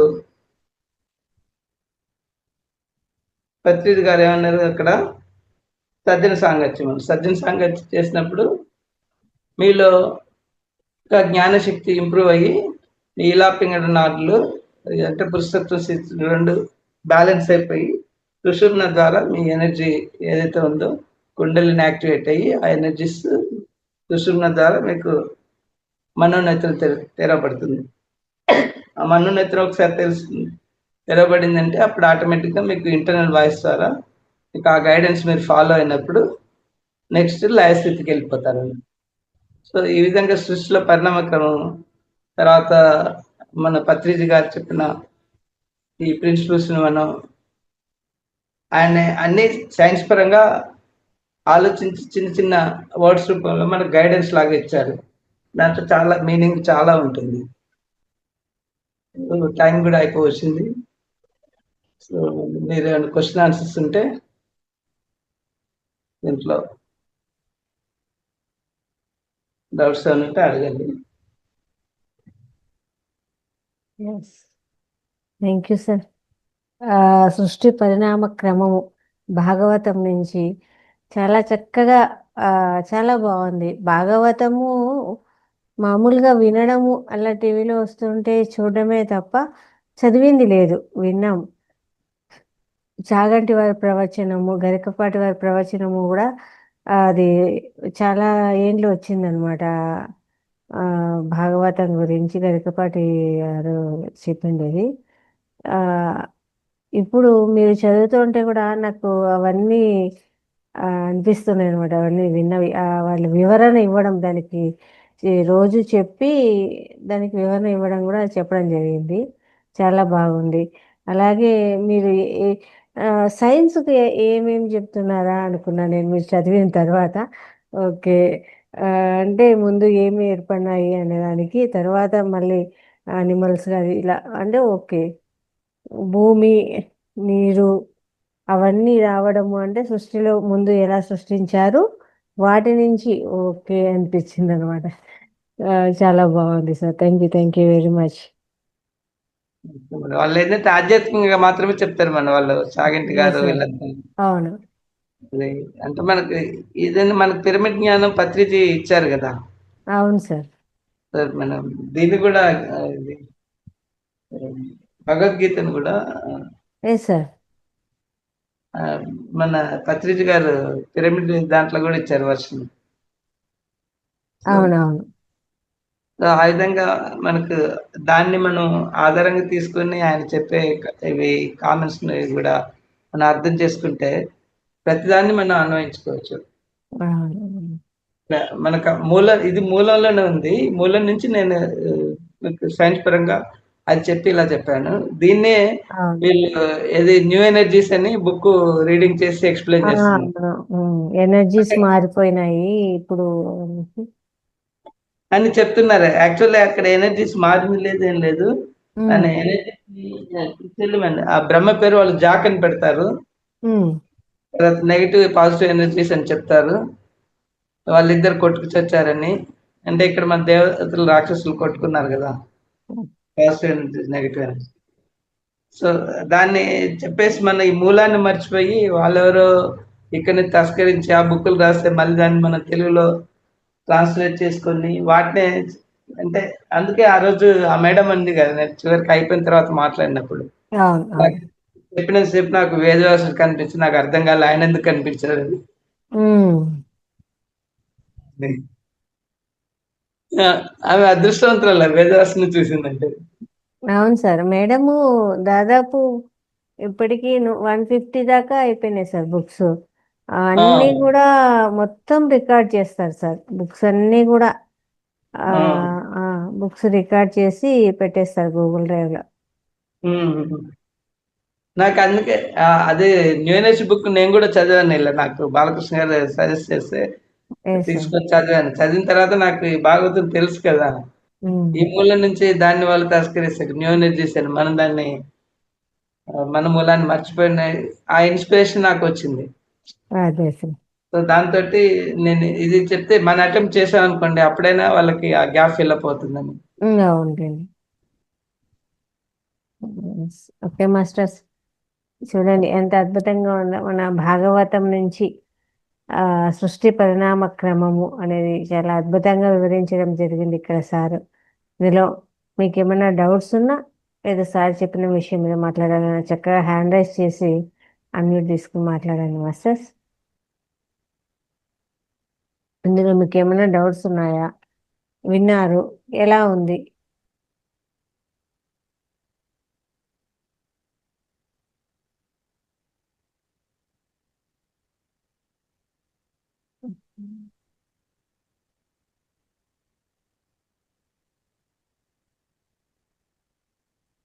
మాట్లాడండి.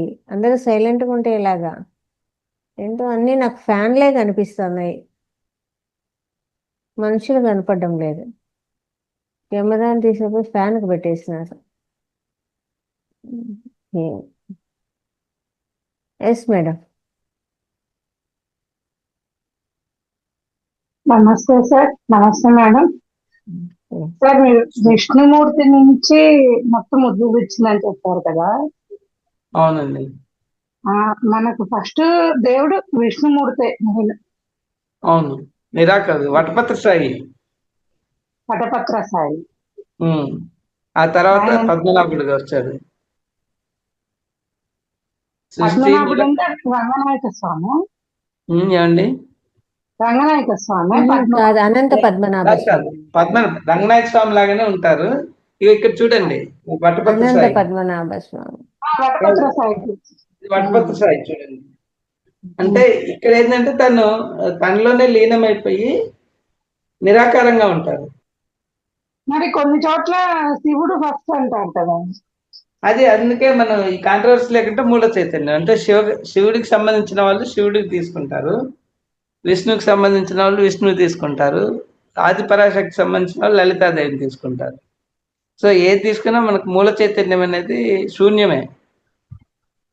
కానీ శూన్యంలో ఉన్నప్పుడు ఏంటంటే అది పురుషతత్వం అంటారు, ఈ ప్రకృతిగా ఉద్భవించినప్పుడు స్త్రీతత్వం అంటారు. ఆ స్త్రీ పురుషుల కలయికే అర్ధనారీశ్వర తత్వం. ఓకే సార్, అదొక్కటి కొంచెం డౌట్ గా ఉంది సార్, అందుకే ఒకసారి కనుక్కున్నాం. చాలా బాగా జరిగింది. అలాగే ఇప్పుడు సాయి భక్తులు ఉన్నారు కదా, సాయి కూడా విశ్వరూపంలో మెయిన్ సాయిని పెడతారు. ఇదేంటంటే ఎవరికి అనుగుణంగా వాళ్ళు చెప్పారు. కానీ యాక్చువల్లీ విశ్వరూపం ఏంటంటే మనకి ఇప్పుడు మనం ఒక అండంగా తీసుకుంటాం మన శరీరాన్ని. ఆత్మ వచ్చేసి పిండము. అంటే మనకు శరీరంలో మీకు 14 లోకాలు ఉన్నాయంటారు కదా, దాన్నే విశ్వం ఇంటర్నల్ గా మీకు ఏదైతే ఉందో బాహ్య ప్రపంచం అంతా అంతర్ ప్రపంచంలోనే ఉంటుందని లలిత సహస్రనామంలో కూడా అంతర్ముఖ సమారాధ్య బహిర్ముఖ సుధర్లభ అంటారు. భాగవతంలో వచ్చేసి ఈ శ్రీకృష్ణుల వారు మన యశోదామాతకు చూపెడతారు మొత్తం 14 లోకాలు. 14 లోకాలు అంటే ఇక్కడ మనం తీసుకున్నప్పుడు ఈ మూలాధారం నుంచి సహస్రారం వరకు 7 లోకాలు. అంటే 7 ఇవి ఉన్నాయి కదా మనకు చక్రాలు. చక్ర ఈ కటి భాగం నుంచి మీకు బొటన వేలు వరకు వచ్చేసి ఇవి అధోలోకాలు. అంటే కటి భాగం ఒకటి, తర్వాత తొడలు ఒకటి, మళ్ళీ దాంట్లో విరాట్ రూపంలో కూడా ఎక్స్ప్లెయిన్ చేస్తారు ఇది. తర్వాత ఈ మోకాల దగ్గర ఒకటి, నెక్స్ట్ ఇది మన కాళ్ళు ఉంటాయి కదా పిక్కలు, అదొకటి 4, తర్వాత ఈ ఏడి ఉంటుంది కదా కాళ్ళు వెనక భాగం 5, మధ్య భాగం 6, బొట్టనవేలు 7. ఇది పాతాళం వచ్చేసి బొట్టనవేలు.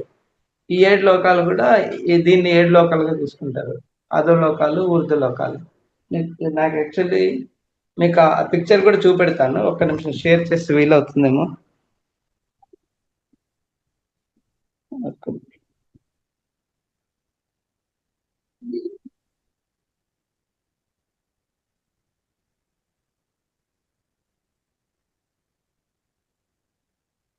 అంటే ఈ ఫోన్లోనే ఉన్నాయి అవి పిక్చర్స్. బుక్ రూపంలో అంటే మీకు అది ఉండేది. ఇప్పుడు ఏంటంటే నేను షేర్ చేయాలి, వీలవుతుందా లేదా.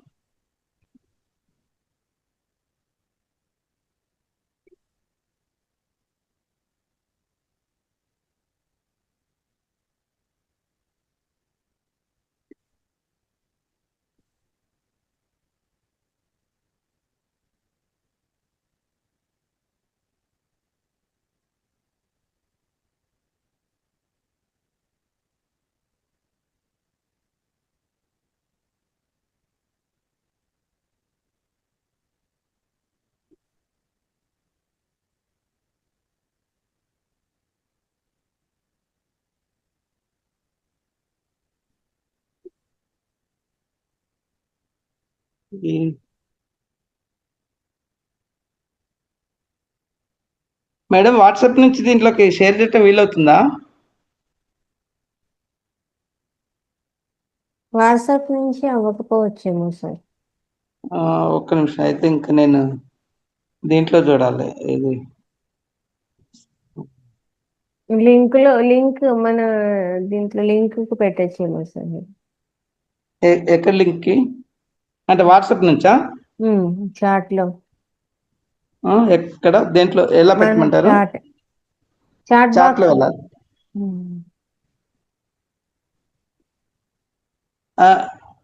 అంటే ఇప్పుడు మీకు షేర్ చేయమంటారా? షేర్ చేస్తారు. షేర్ చేసి మీరు లింక్ చేస్తారు దాన్ని. ఈ 14 లోకాలు ఎలా ఉందండి ఆ పిక్చర్ వీడియో చాలా బాగుంటుంది. ఓకే. అది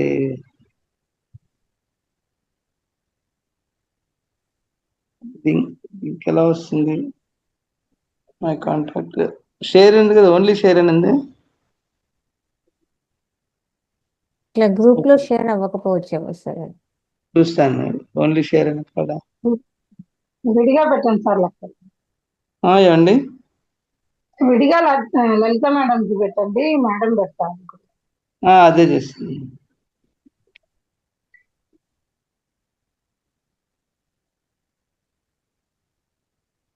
చాలా బాగుందండి ఇది చూస్తే మనకి 14 లోకాలు ఎలా ఉంటాయి అనేది.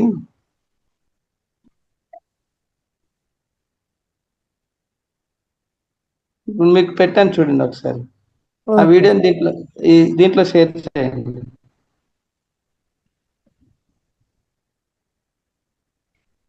లేకపోతే నేను చూస్తాను స్టేటస్ లో, అది ఇందులో ఉంటే ట్రై చేస్తాను.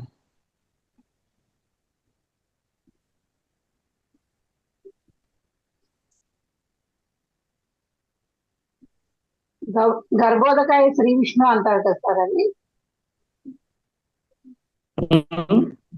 దానికి అర్థం చెప్పరా ఒక్కసారి? ఏమండి గర్భోదకాయ శ్రీ విష్ణు అంటారు కదా, అర్థం కావట్లేదు మీరు అనేది. గర్భోదకాయ శ్రీ విష్ణు అని చెప్తారు కదండి, దానికి ఏంటి మీనింగ్ అని అడుగుతుంది. గర్భోదకాయ అంటే నాకు ఐడియా రావట్లేదు మీరు అనేది. అది ఏ దాంట్లో వస్తుంది మేడం ఆ పదము? విష్ణు సహస్రనామంలో వస్తుంది. ఓకే. విశ్వాసం వచ్చలేక దర్బోధకాయ ఎక్కడుందండి? దాంట్లోనే చదివాను సార్ ఒకసారి నేను. చదవండి.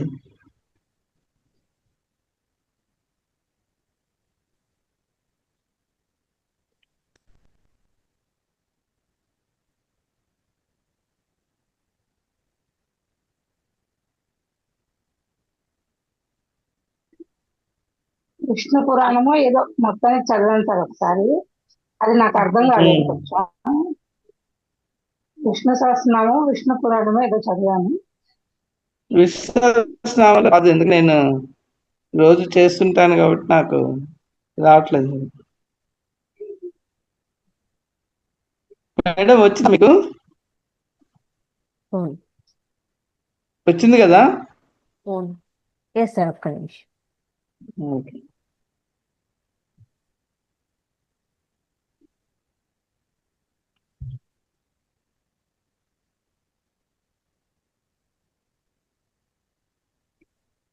ఎస్ సార్, వీడియో ఉంది సార్.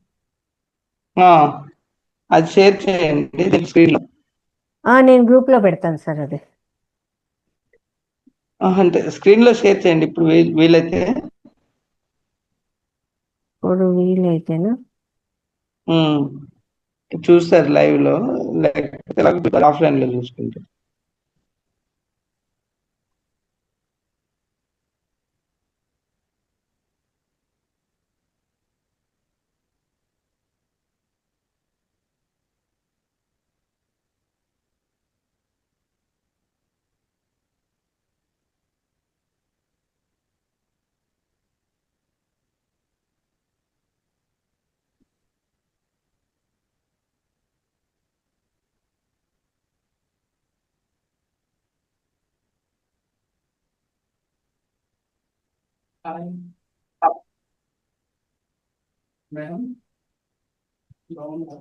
మ్యూట్ లో లేను.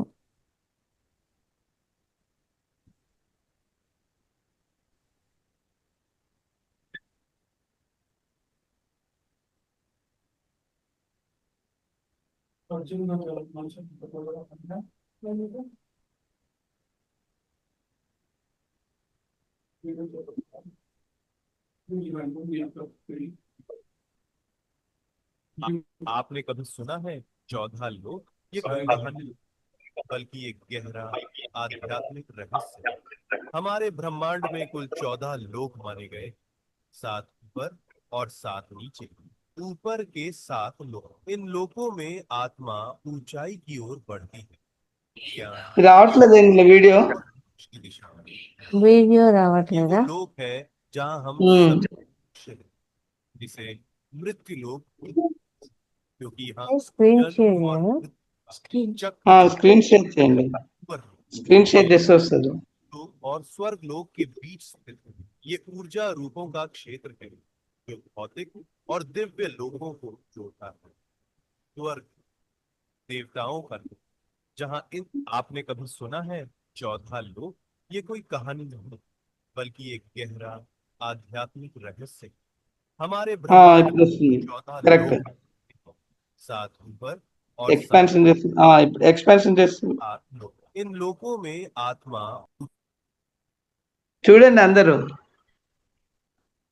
మొత్తం చూస్తున్నాను 14 సార్. లోకాలు. మధ్యలో మేరు పర్వతము. అయితే ఒక్కొక్క తలం వచ్చేసి ఇప్పుడు మనకు పాతాళం నుంచి ఈ ఈ మన కటిభాగం వరకు 7 తలాలు. ఇందాక నేను చెప్పాను కదా లొకేషన్. ఇంకోటి వచ్చేసి మూలాధారం నుంచి మనకు శాస్త్రాలు అంటే సత్యలోకం బ్రహ్మది.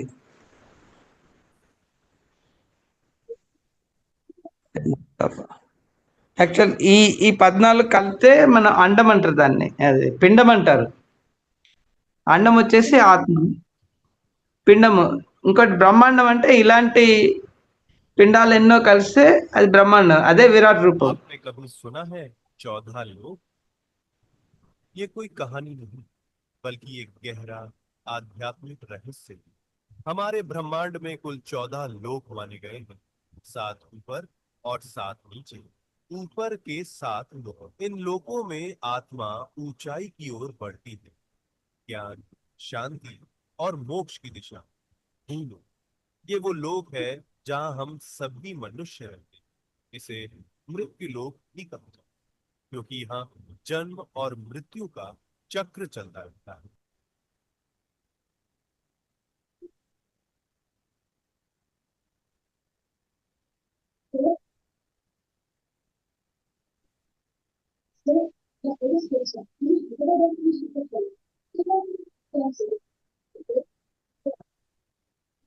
मृत्यु के बाद इसी लोक में स्थान मिलता है जहां सुख, संपत्ति, ఓకే.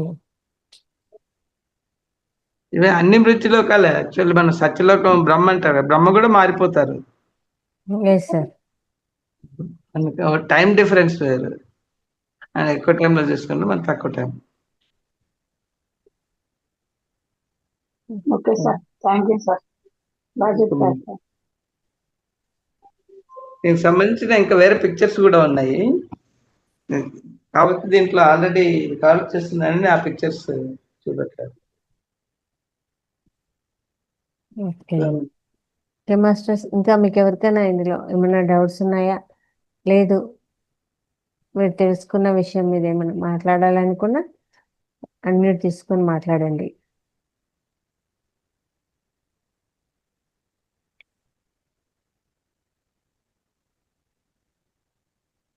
నమస్తే మేడం. నమస్తే మేడం. నమస్తే సార్. నమస్కారం. సార్, ఈ వీడియో మళ్ళీ దీంట్లో మళ్ళీ చూడలేము కదా మేడం, దీంట్లో ఇట్లా చూస్తే ఇంకా? మీకు ఆల్రెడీ పెట్టమన్నాను కదా, దాంట్లో మేడం పెడతా అన్నారు. సరే సార్, మళ్ళీ గ్రూప్ లో పెట్టండి మేడం, బాగుంది ఇది. అదే ఓకే, థ్యాంక్ యూ మేడం. మనకి ఓకే అది సార్, చాలా బాగుంది సార్ ఈ వీడియో అంతా కూడా.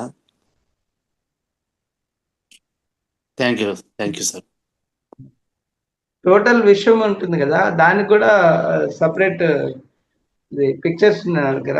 అది ఎలా అంటే మన మేరు పర్వతం ఉంటుంది కదా, మేరు మొత్తం 7 లోకాలు ఎలా ఉన్నాయి, 14 లోకాలు ఎలా ఉన్నాయి, తర్వాత సప్త సముద్రాలు అంటారు కదా, సప్త సముద్రాలు ఉంటాయి. ఒక్కొక్క సముద్రంలో ఉండే ద్వీపాలు ఏంటి, 14 సముద్రాలు ఏంటి అంటే మన జల, క్షీర, లవణ సముద్రం అంటారు మనది, ఇప్పుడు ఉప్పు నీరుగా ఉంటుంది కదా. తర్వాత క్షీర సముద్రం అంటే మహావిష్ణువు ఉండేది క్షీర. తర్వాత దది అంటే పెరుగుతో ఉంటుంది. తర్వాత ఘృతం, నెయ్యి. ఇంకోటి చెరకు రసం. సముద్రాలు ఇవన్నీ. మళ్ళీ ఒక్కొక్క సముద్రంలో దాని డైమెన్షన్స్, ఆ తర్వాత ఏ ద్వీపాలు ఉంటాయి. ఇప్పుడు మన లవణ సముద్రం వచ్చి జంబు ద్వీపం అంటారు. అలా 7 సముద్రాలు 7 ద్వీపాలు ఉంటాయి. అవన్నీ కలిస్తే మేరుకు అంటే మేరు యాక్సిస్ లాగా తీసుకున్నప్పుడు ఈ సముద్రాలన్నీ దాంట్లో ఉంటాయి అన్నట్టు. సో అలాంటి సముద్రాల చుట్టూ మళ్ళీ మనకు 7 ఇవి ఉంటాయి, ఆవరణలు. దాంట్లో అంటే ఫైనల్గా వచ్చేసి శూన్యము, మహాశూన్యము, నెక్స్ట్ ఇది దాన్ని సంబంధించిన అన్ని ఆవరణలన్నీ. అవన్నీ దాటితే అప్పుడు మనం ఈ సప్త ద్వారాలు అంటారు కదా, శ్రీ మహావిష్ణువుది ఆ ద్వారాలు ఉంటాయి. ఆ ద్వారాల తర్వాత ఆయన ఉంటాడు. మొత్తం ఇది వేదాల నుంచి సంగ్రహించి బుక్ రూపంలో, ఇది పిక్చర్ రూపంలో తయారు చేశారు.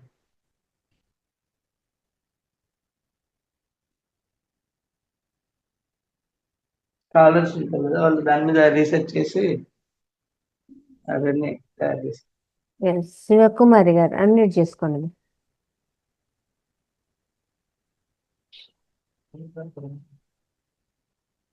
శివకుమారి గారు మేడం మాట్లాడండి. నమస్తే సారు. ఈ నమస్తే. మణిదీప వర్ణనలో కూడా ఉంది కదా 14 భువనాలని. అవును అవును, అది 14 బోనాలు. అదే మనం యశోదమాతకు చూపెడతాడు కదా ఆయన్ని, కృష్ణుడు యశోదమాతకు చూపెడతాడు అవి 14 బోనాలు. మణిదీప వర్ణనలో కూడా 14 భువనాలు అని. ఇప్పుడు ఈ వీడియో అదే 14 బోనాలు. అదే ఈ మధ్య ఒక రోజు ఎక్కడో చూసా కానీ నాకు అంత గుర్తులేదు. ఒకసారి చూసా నేను, కానీ అంత వివరం తెలవలేదులేండి నాకు కూడా. ఇప్పుడు మీరు చెప్పారు దాన్ని బట్టి చూపిస్తే అప్పుడు చూసింది ఇది కదా అని అట్లా అర్థమైంది మంచిగా. అదే అదే మన దీపవనంలో కూడా వస్తుంది అనమాట. అవును, మంచి వర్ణంలో కూడా వస్తుంది. అంటే మనకు మూలంలో ఇవన్నీ సృష్టి కార్యక్రమం తర్వాత మన దగ్గర నుంచే కదండి. వీళ్ళే వాళ్ళు ఆ, సంస్కృతి అనేది తెలియనప్పుడు మన వాళ్ళు ఇవన్నీ రాశారు కొన్ని వేల సంవత్సరాల క్రితం వాళ్ళ అనుభూతులతో. అదే కొన్ని కొన్ని ఏంటంటే కొన్ని విన్నప్పుడు దాంట్లో కూడా ఇలా ఉందనేది అర్థం అవుతుంది అనమాట. మీరు చెప్పిన దాన్ని బట్టి ఇప్పుడు మన దీపవనం చదివేటప్పుడు కూడా ఇవన్నీ వస్తాయి ఇందులో కూడా సేమ్. అదే అంటే మనం అమ్మవారు మూలం తీసుకున్నప్పుడు దాంట్లో వస్తాయి. శాస్త్రనామంలో కూడా కొన్ని కొన్ని మీరు చెప్పిన వాటిలో కొన్ని అందులో కూడా ఉన్నాయి అనమాట. అట్లా కూడా అవును ఉంటుంది. మీకు దీంట్లో లలిత సహస్రనామంలో సృష్టి వర్ణన కూడా ఇచ్చారు కదా, అదే నేను ఫస్ట్ సెషన్ లో కవరప్ చేసింది అదే. నిరాకార, నిర్గుణాయ, నిరకల్ప, ఇవన్నీ ఈ మూల మంత్రాలు అవి. అదే విన్నా. దీంట్లో కూడా భాగవతంలో కూడా అవే. అంటే మీకు వేదాల నుంచే కదా లలిత సహస్రనామం తయారు చేసింది. దానికోసం నేను ఫస్ట్ వీడియో క్లాసెస్ స్టార్ట్ చేసింది లలిత సహస్రనామం తోటే. మన కుండలి మొత్తం దాంట్లో మూడు మూడు వీడియో 4 వీడియోస్లో ఉన్నాయి. మూలాధారం నుంచి మీకు సహస్రారం వరకు అమ్మవారు ఏ రూపంలో ఎక్కడ ఉంటారు, దాని అధిదేవతలు ఏంటి, వాళ్ళ ప్రసాదాలు ఎందుకు ఇస్తారు, ఆ ప్రసాదం వల్ల ఉపయోగం ఏంటి, ఇవన్నీ నా వీడియోస్లో అన్నీ అవే. సైన్స్ పరంగా విన్నా వీడియో చూశాను. చదవడం కూడా చదువుతాం మేము కూడా. అందుకనే కొంచెం ఏదైనా చెప్పగానే దాని వల్ల కావాలని అప్పుడు తొందరగా అర్థం అవుతుంది అనమాట ఇట్లా.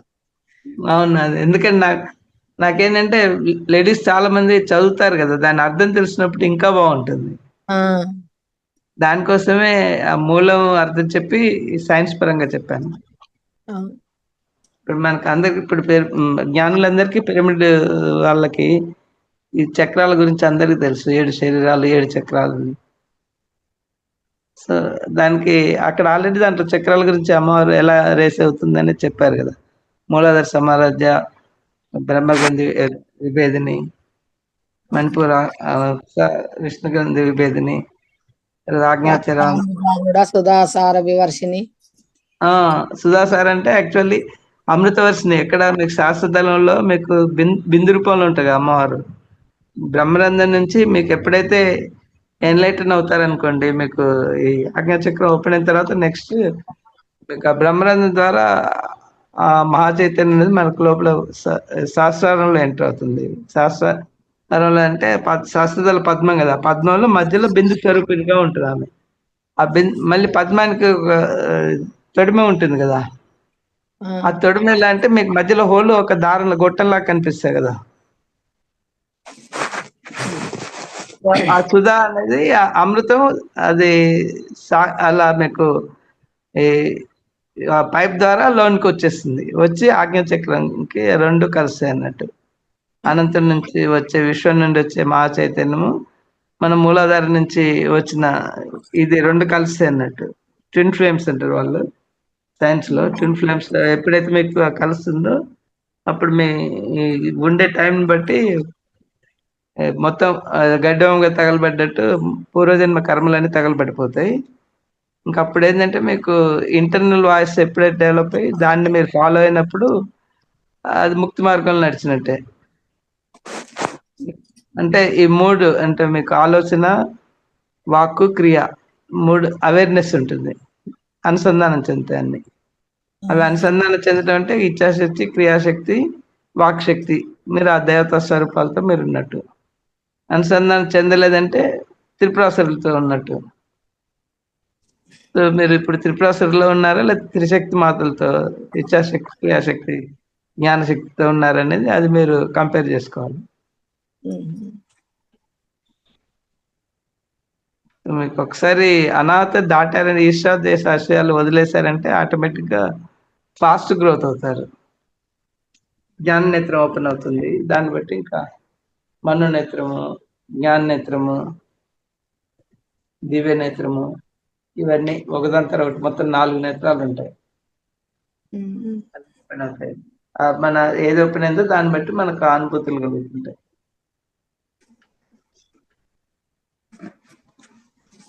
థ్యాంక్ యూ సార్, బాగా చెప్పారు, అర్థమయ్యేటట్టు మంచిగా అన్ని. చాలా వరకు తెలుస్తున్నాయి, కొన్ని తెలుసు, కొన్ని అర్థం కాలే. చదువుతున్నాంలే కానీ ఇప్పుడు ఇట్లా తెలిసినప్పుడు మనం చదివినప్పుడు అట్లుంది కదా, ఇందువల్లనే కొంచెం బాగా అర్థం అవుతుంది. అదే అండి, సజ్జన సాంగత్యం మన పత్రిక చెప్పడంలో ఉద్దేశం అదే. సజ్జన సాంగత్యం అన్నప్పుడు మీకు మీ దృష్టికోణంలో మీరు అర్థం చేసుకునేది వేరే వాళ్ళు అర్థం చేసుకునేది వేరు వేరుగా ఉంటుంది కదా. అందరు కలిసి ఇప్పుడు ఎక్స్చేంజ్ ఆఫ్ వ్యూస్ అన్నట్టు అలా మాట్లాడినప్పుడు ఏంటంటే మనకు ఇప్పుడు పాలన చితికితే మీకు వెన్న ఎలా వస్తుంది, వెన్న నుంచి నెయ్యి, అలా మీకు ఆ క్రీమ్ ఆఫ్ ఎనర్జీ అనేది, ఆ జ్ఞానం అనేది తెలుస్తుంది సజ్జన సాంగత్యంలో. అందుకే ఆయన చెప్పిన 6 ప్రిన్సిపల్స్ మన 6 చక్రాలకు సంబంధించినవి.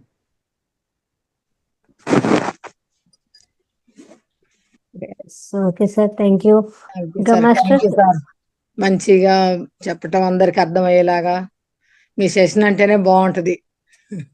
ఎక్కడ అంత వైద్యం ఉంటది, అంత అన్ని రకాలు కలిసి ఉంటాయి అన్నమాట. మొత్తం షడ్రూపే ఋషులు అంటారు చూడండి, అన్ని రకాలుగా. సైన్స్ వచ్చిద్ది, ఇటు జ్ఞానం వచ్చిద్ది, ఆధ్యాత్మిక వచ్చిద్ది, అన్ని రకాలు వస్తాయి మీ సెషన్ లో. అదే థ్యాంక్ యూ మేడం, సార్. మన ఋషులు వాళ్ళ అనుభూతుల్ని వీళ్ళు మనకు గ్రంథాల రూపంలో ఇచ్చారు. ఆ గ్రంథాన్ని మనం సాధ్యమైన టీవీలో ఏంటంటే ఆధ్యాత్మికంగా ఎక్స్ప్లెయిన్ చేస్తున్నారు, కానీ దాంట్లో చాలా సైన్స్ ఉంది. మనం అర్థం చేసుకుంటే మన సనాతన ధర్మమే సైన్స్. ప్రొద్దున లేచిన దగ్గర నుంచి మనం పడుకునే వరకు చేసే అన్ని ప్రతి పెడదారులు పట్టించేసి అందరూ చెడుగా తయారు చేసి భగవద్గీతనే చచ్చిపోయిన వాళ్ళ దగ్గర పెట్టాలని అట్లా ఏంటంత చికాకు చేశారులేండి అన్ని. అదే దాని వల్ల మధ్యలో వచ్చిన వాళ్ళు ఈ అటు ఇటుగా మతాలు తయారయ్యి మన చాలా వాళ్ళకి దెబ్బతీసి తెలియకుండా. కానీ వాళ్ళు క్రిటిసైజ్ చేయడం అనేది వాళ్ళు చేయకూడదు. వాళ్ళ బుక్ లో రాసినట్టు జీసస్ చెప్తారు కదా, ఒక ఏళ్ళు నువ్వు చూపెడుతున్నాను, మిగతా 4 ఏళ్ళు నిన్ను చూపెడుతున్నాను. అది వాళ్ళు ఫాలో కాదు, పరిమిత జ్ఞానంతో ఆర్గ్యుమెంట్స్ చేస్తారు. కానీ ఇంకా మనకు ఎవరైనా మూలమే మాట్లాడతారా? సైన్స్ కానీ మీకు విజ్ఞానం ప్రతిదీ మనము ఇప్పుడు పైథాగరస్ థియరం అన్నా లేకపోతే శూన్యం అన్నా జీరోని ఇవన్నీ మ్యాథమెటిక్స్ లో డిఫైన్ చేసింది మన భట్టాచార్య అని మన ఋషులు.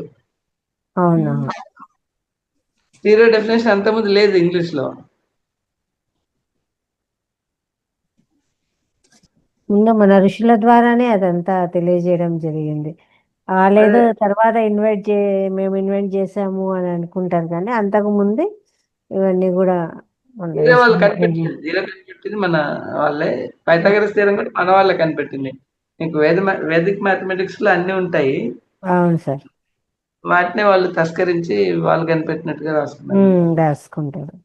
మనకు కొన్ని యుగాల ముందు నుంచే ఉంది మనకి సంస్కృతి అనేది, మనది ఎప్పుడు. అంతే అంతే.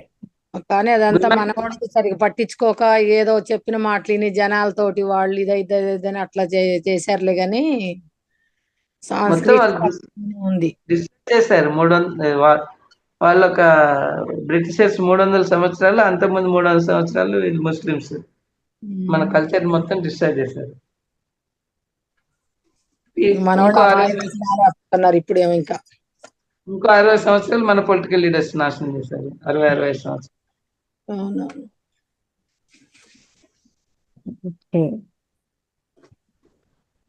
Sir, thank you very much.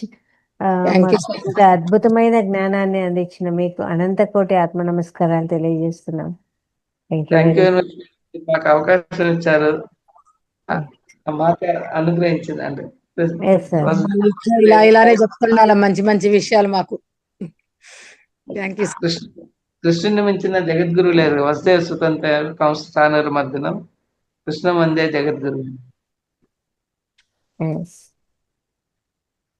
Okay masters, రేపటి నుంచి మనకు పాంప్లెట్స్ కూడా అందుబాటులోకి వస్తాయండి. హైదరాబాదు పరిసర ప్రాంతాల్లో ఉన్న వాళ్ళు ఎవరైనా సరే ఆ పాంప్లెట్స్ పంపించడం జరుగుతుంది. మీ చుట్టుపక్కల ఉన్న పిరమిడ్ సెంటర్లలోను మీ చుట్టుపక్కల కూడా వాటిని తీసుకొని ప్రచారం చేయవలసిందిగా కోరుతున్నామండి. పాంప్లెట్స్ మనకు ప్రింట్కి ఇవ్వడం జరుగుతోంది. అవి మీ అడ్రస్లు చెప్తే దానికి పంపించడం జరుగుతుంది.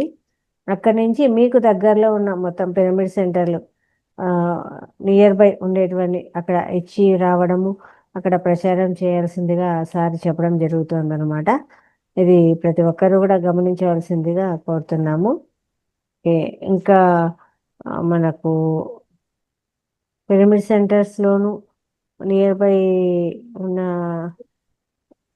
ధ్యాన జగత్ ఆఫీస్లోను కొన్ని సెంటర్లలో కూడా ఈ ప్రచారము చేయాలి అనేసి సార్ చెప్పడం జరుగుతుంది అనమాట. రేపు ఆ పని చేయిస్తాము అని చెప్పినాము. అడ్రస్లు నా వాట్సాప్కు పెడితే నేను వాటిని పంపించడం జరుగుతుంది. అక్కడి నుంచి మీరు కూడా ప్రచారం చేయొచ్చు అనమాట. వీడియో రావడం పెట్టండి మేడం. మన ఫ్లైర్ తో పాటు వీడియో పెట్టిస్తే ఇంకా ఎఫెక్టివ్ గా ఉంటుంది. Yes sir. స్టేటస్ లో పెడితే అయిపోద్ది వీడియో కూడా. అవును, స్టేటస్ ప్లస్ నా దగ్గర కొన్ని పిరమిడ్ సెంటర్స్ నెంబర్స్ కూడా ఉన్నాయి. Yes sir. వాళ్ళందరికి పెట్టేస్తాను. ఆల్రెడీ ఎంతమంది ఫ్లైర్ పెట్టాను, వాళ్ళతో చెప్పాను కూడా. Yes sir. అదే పాంప్లెట్స్ రూపంలో కూడా తీసుకురావాలని చెప్పారు సారు. అది రేపు ప్రింట్కి ఇస్తాము అన్నారు. వస్తే అలా పిరమిడ్ సెంటర్లలో కూడా అవి పాంప్లెట్స్ పంచితే అక్కడి నుంచి కూడా వాళ్ళ సెంటర్స్కి వచ్చే వాళ్ళు అందరూ కూడా జాయిన్ అవ్వచ్చు అని చెప్పారు సార్. అవును, అంటే పాంప్లెట్స్ వీడియోస్ ఉంటాయి, ఆడియోస్ ఉంటే ఏంటంటే గుర్తుంటాయి. Yes sir. డేట్స్ అవన్నీ అందులో ఇది మనకు మల్టీపర్పస్ కదా. అవును సార్. వాళ్ళంతా వస్తున్నారు కాబట్టి ఉపయోగించుకుంటారు అందరూ. Okay sir. Okay, thank you masters. Thank you. తిరిగి రేపటి సెషన్లో కలుసుకుందాము. అంతవరకు సెలవు. ధన్యవాదాలు. Thank you, madam. Thanks.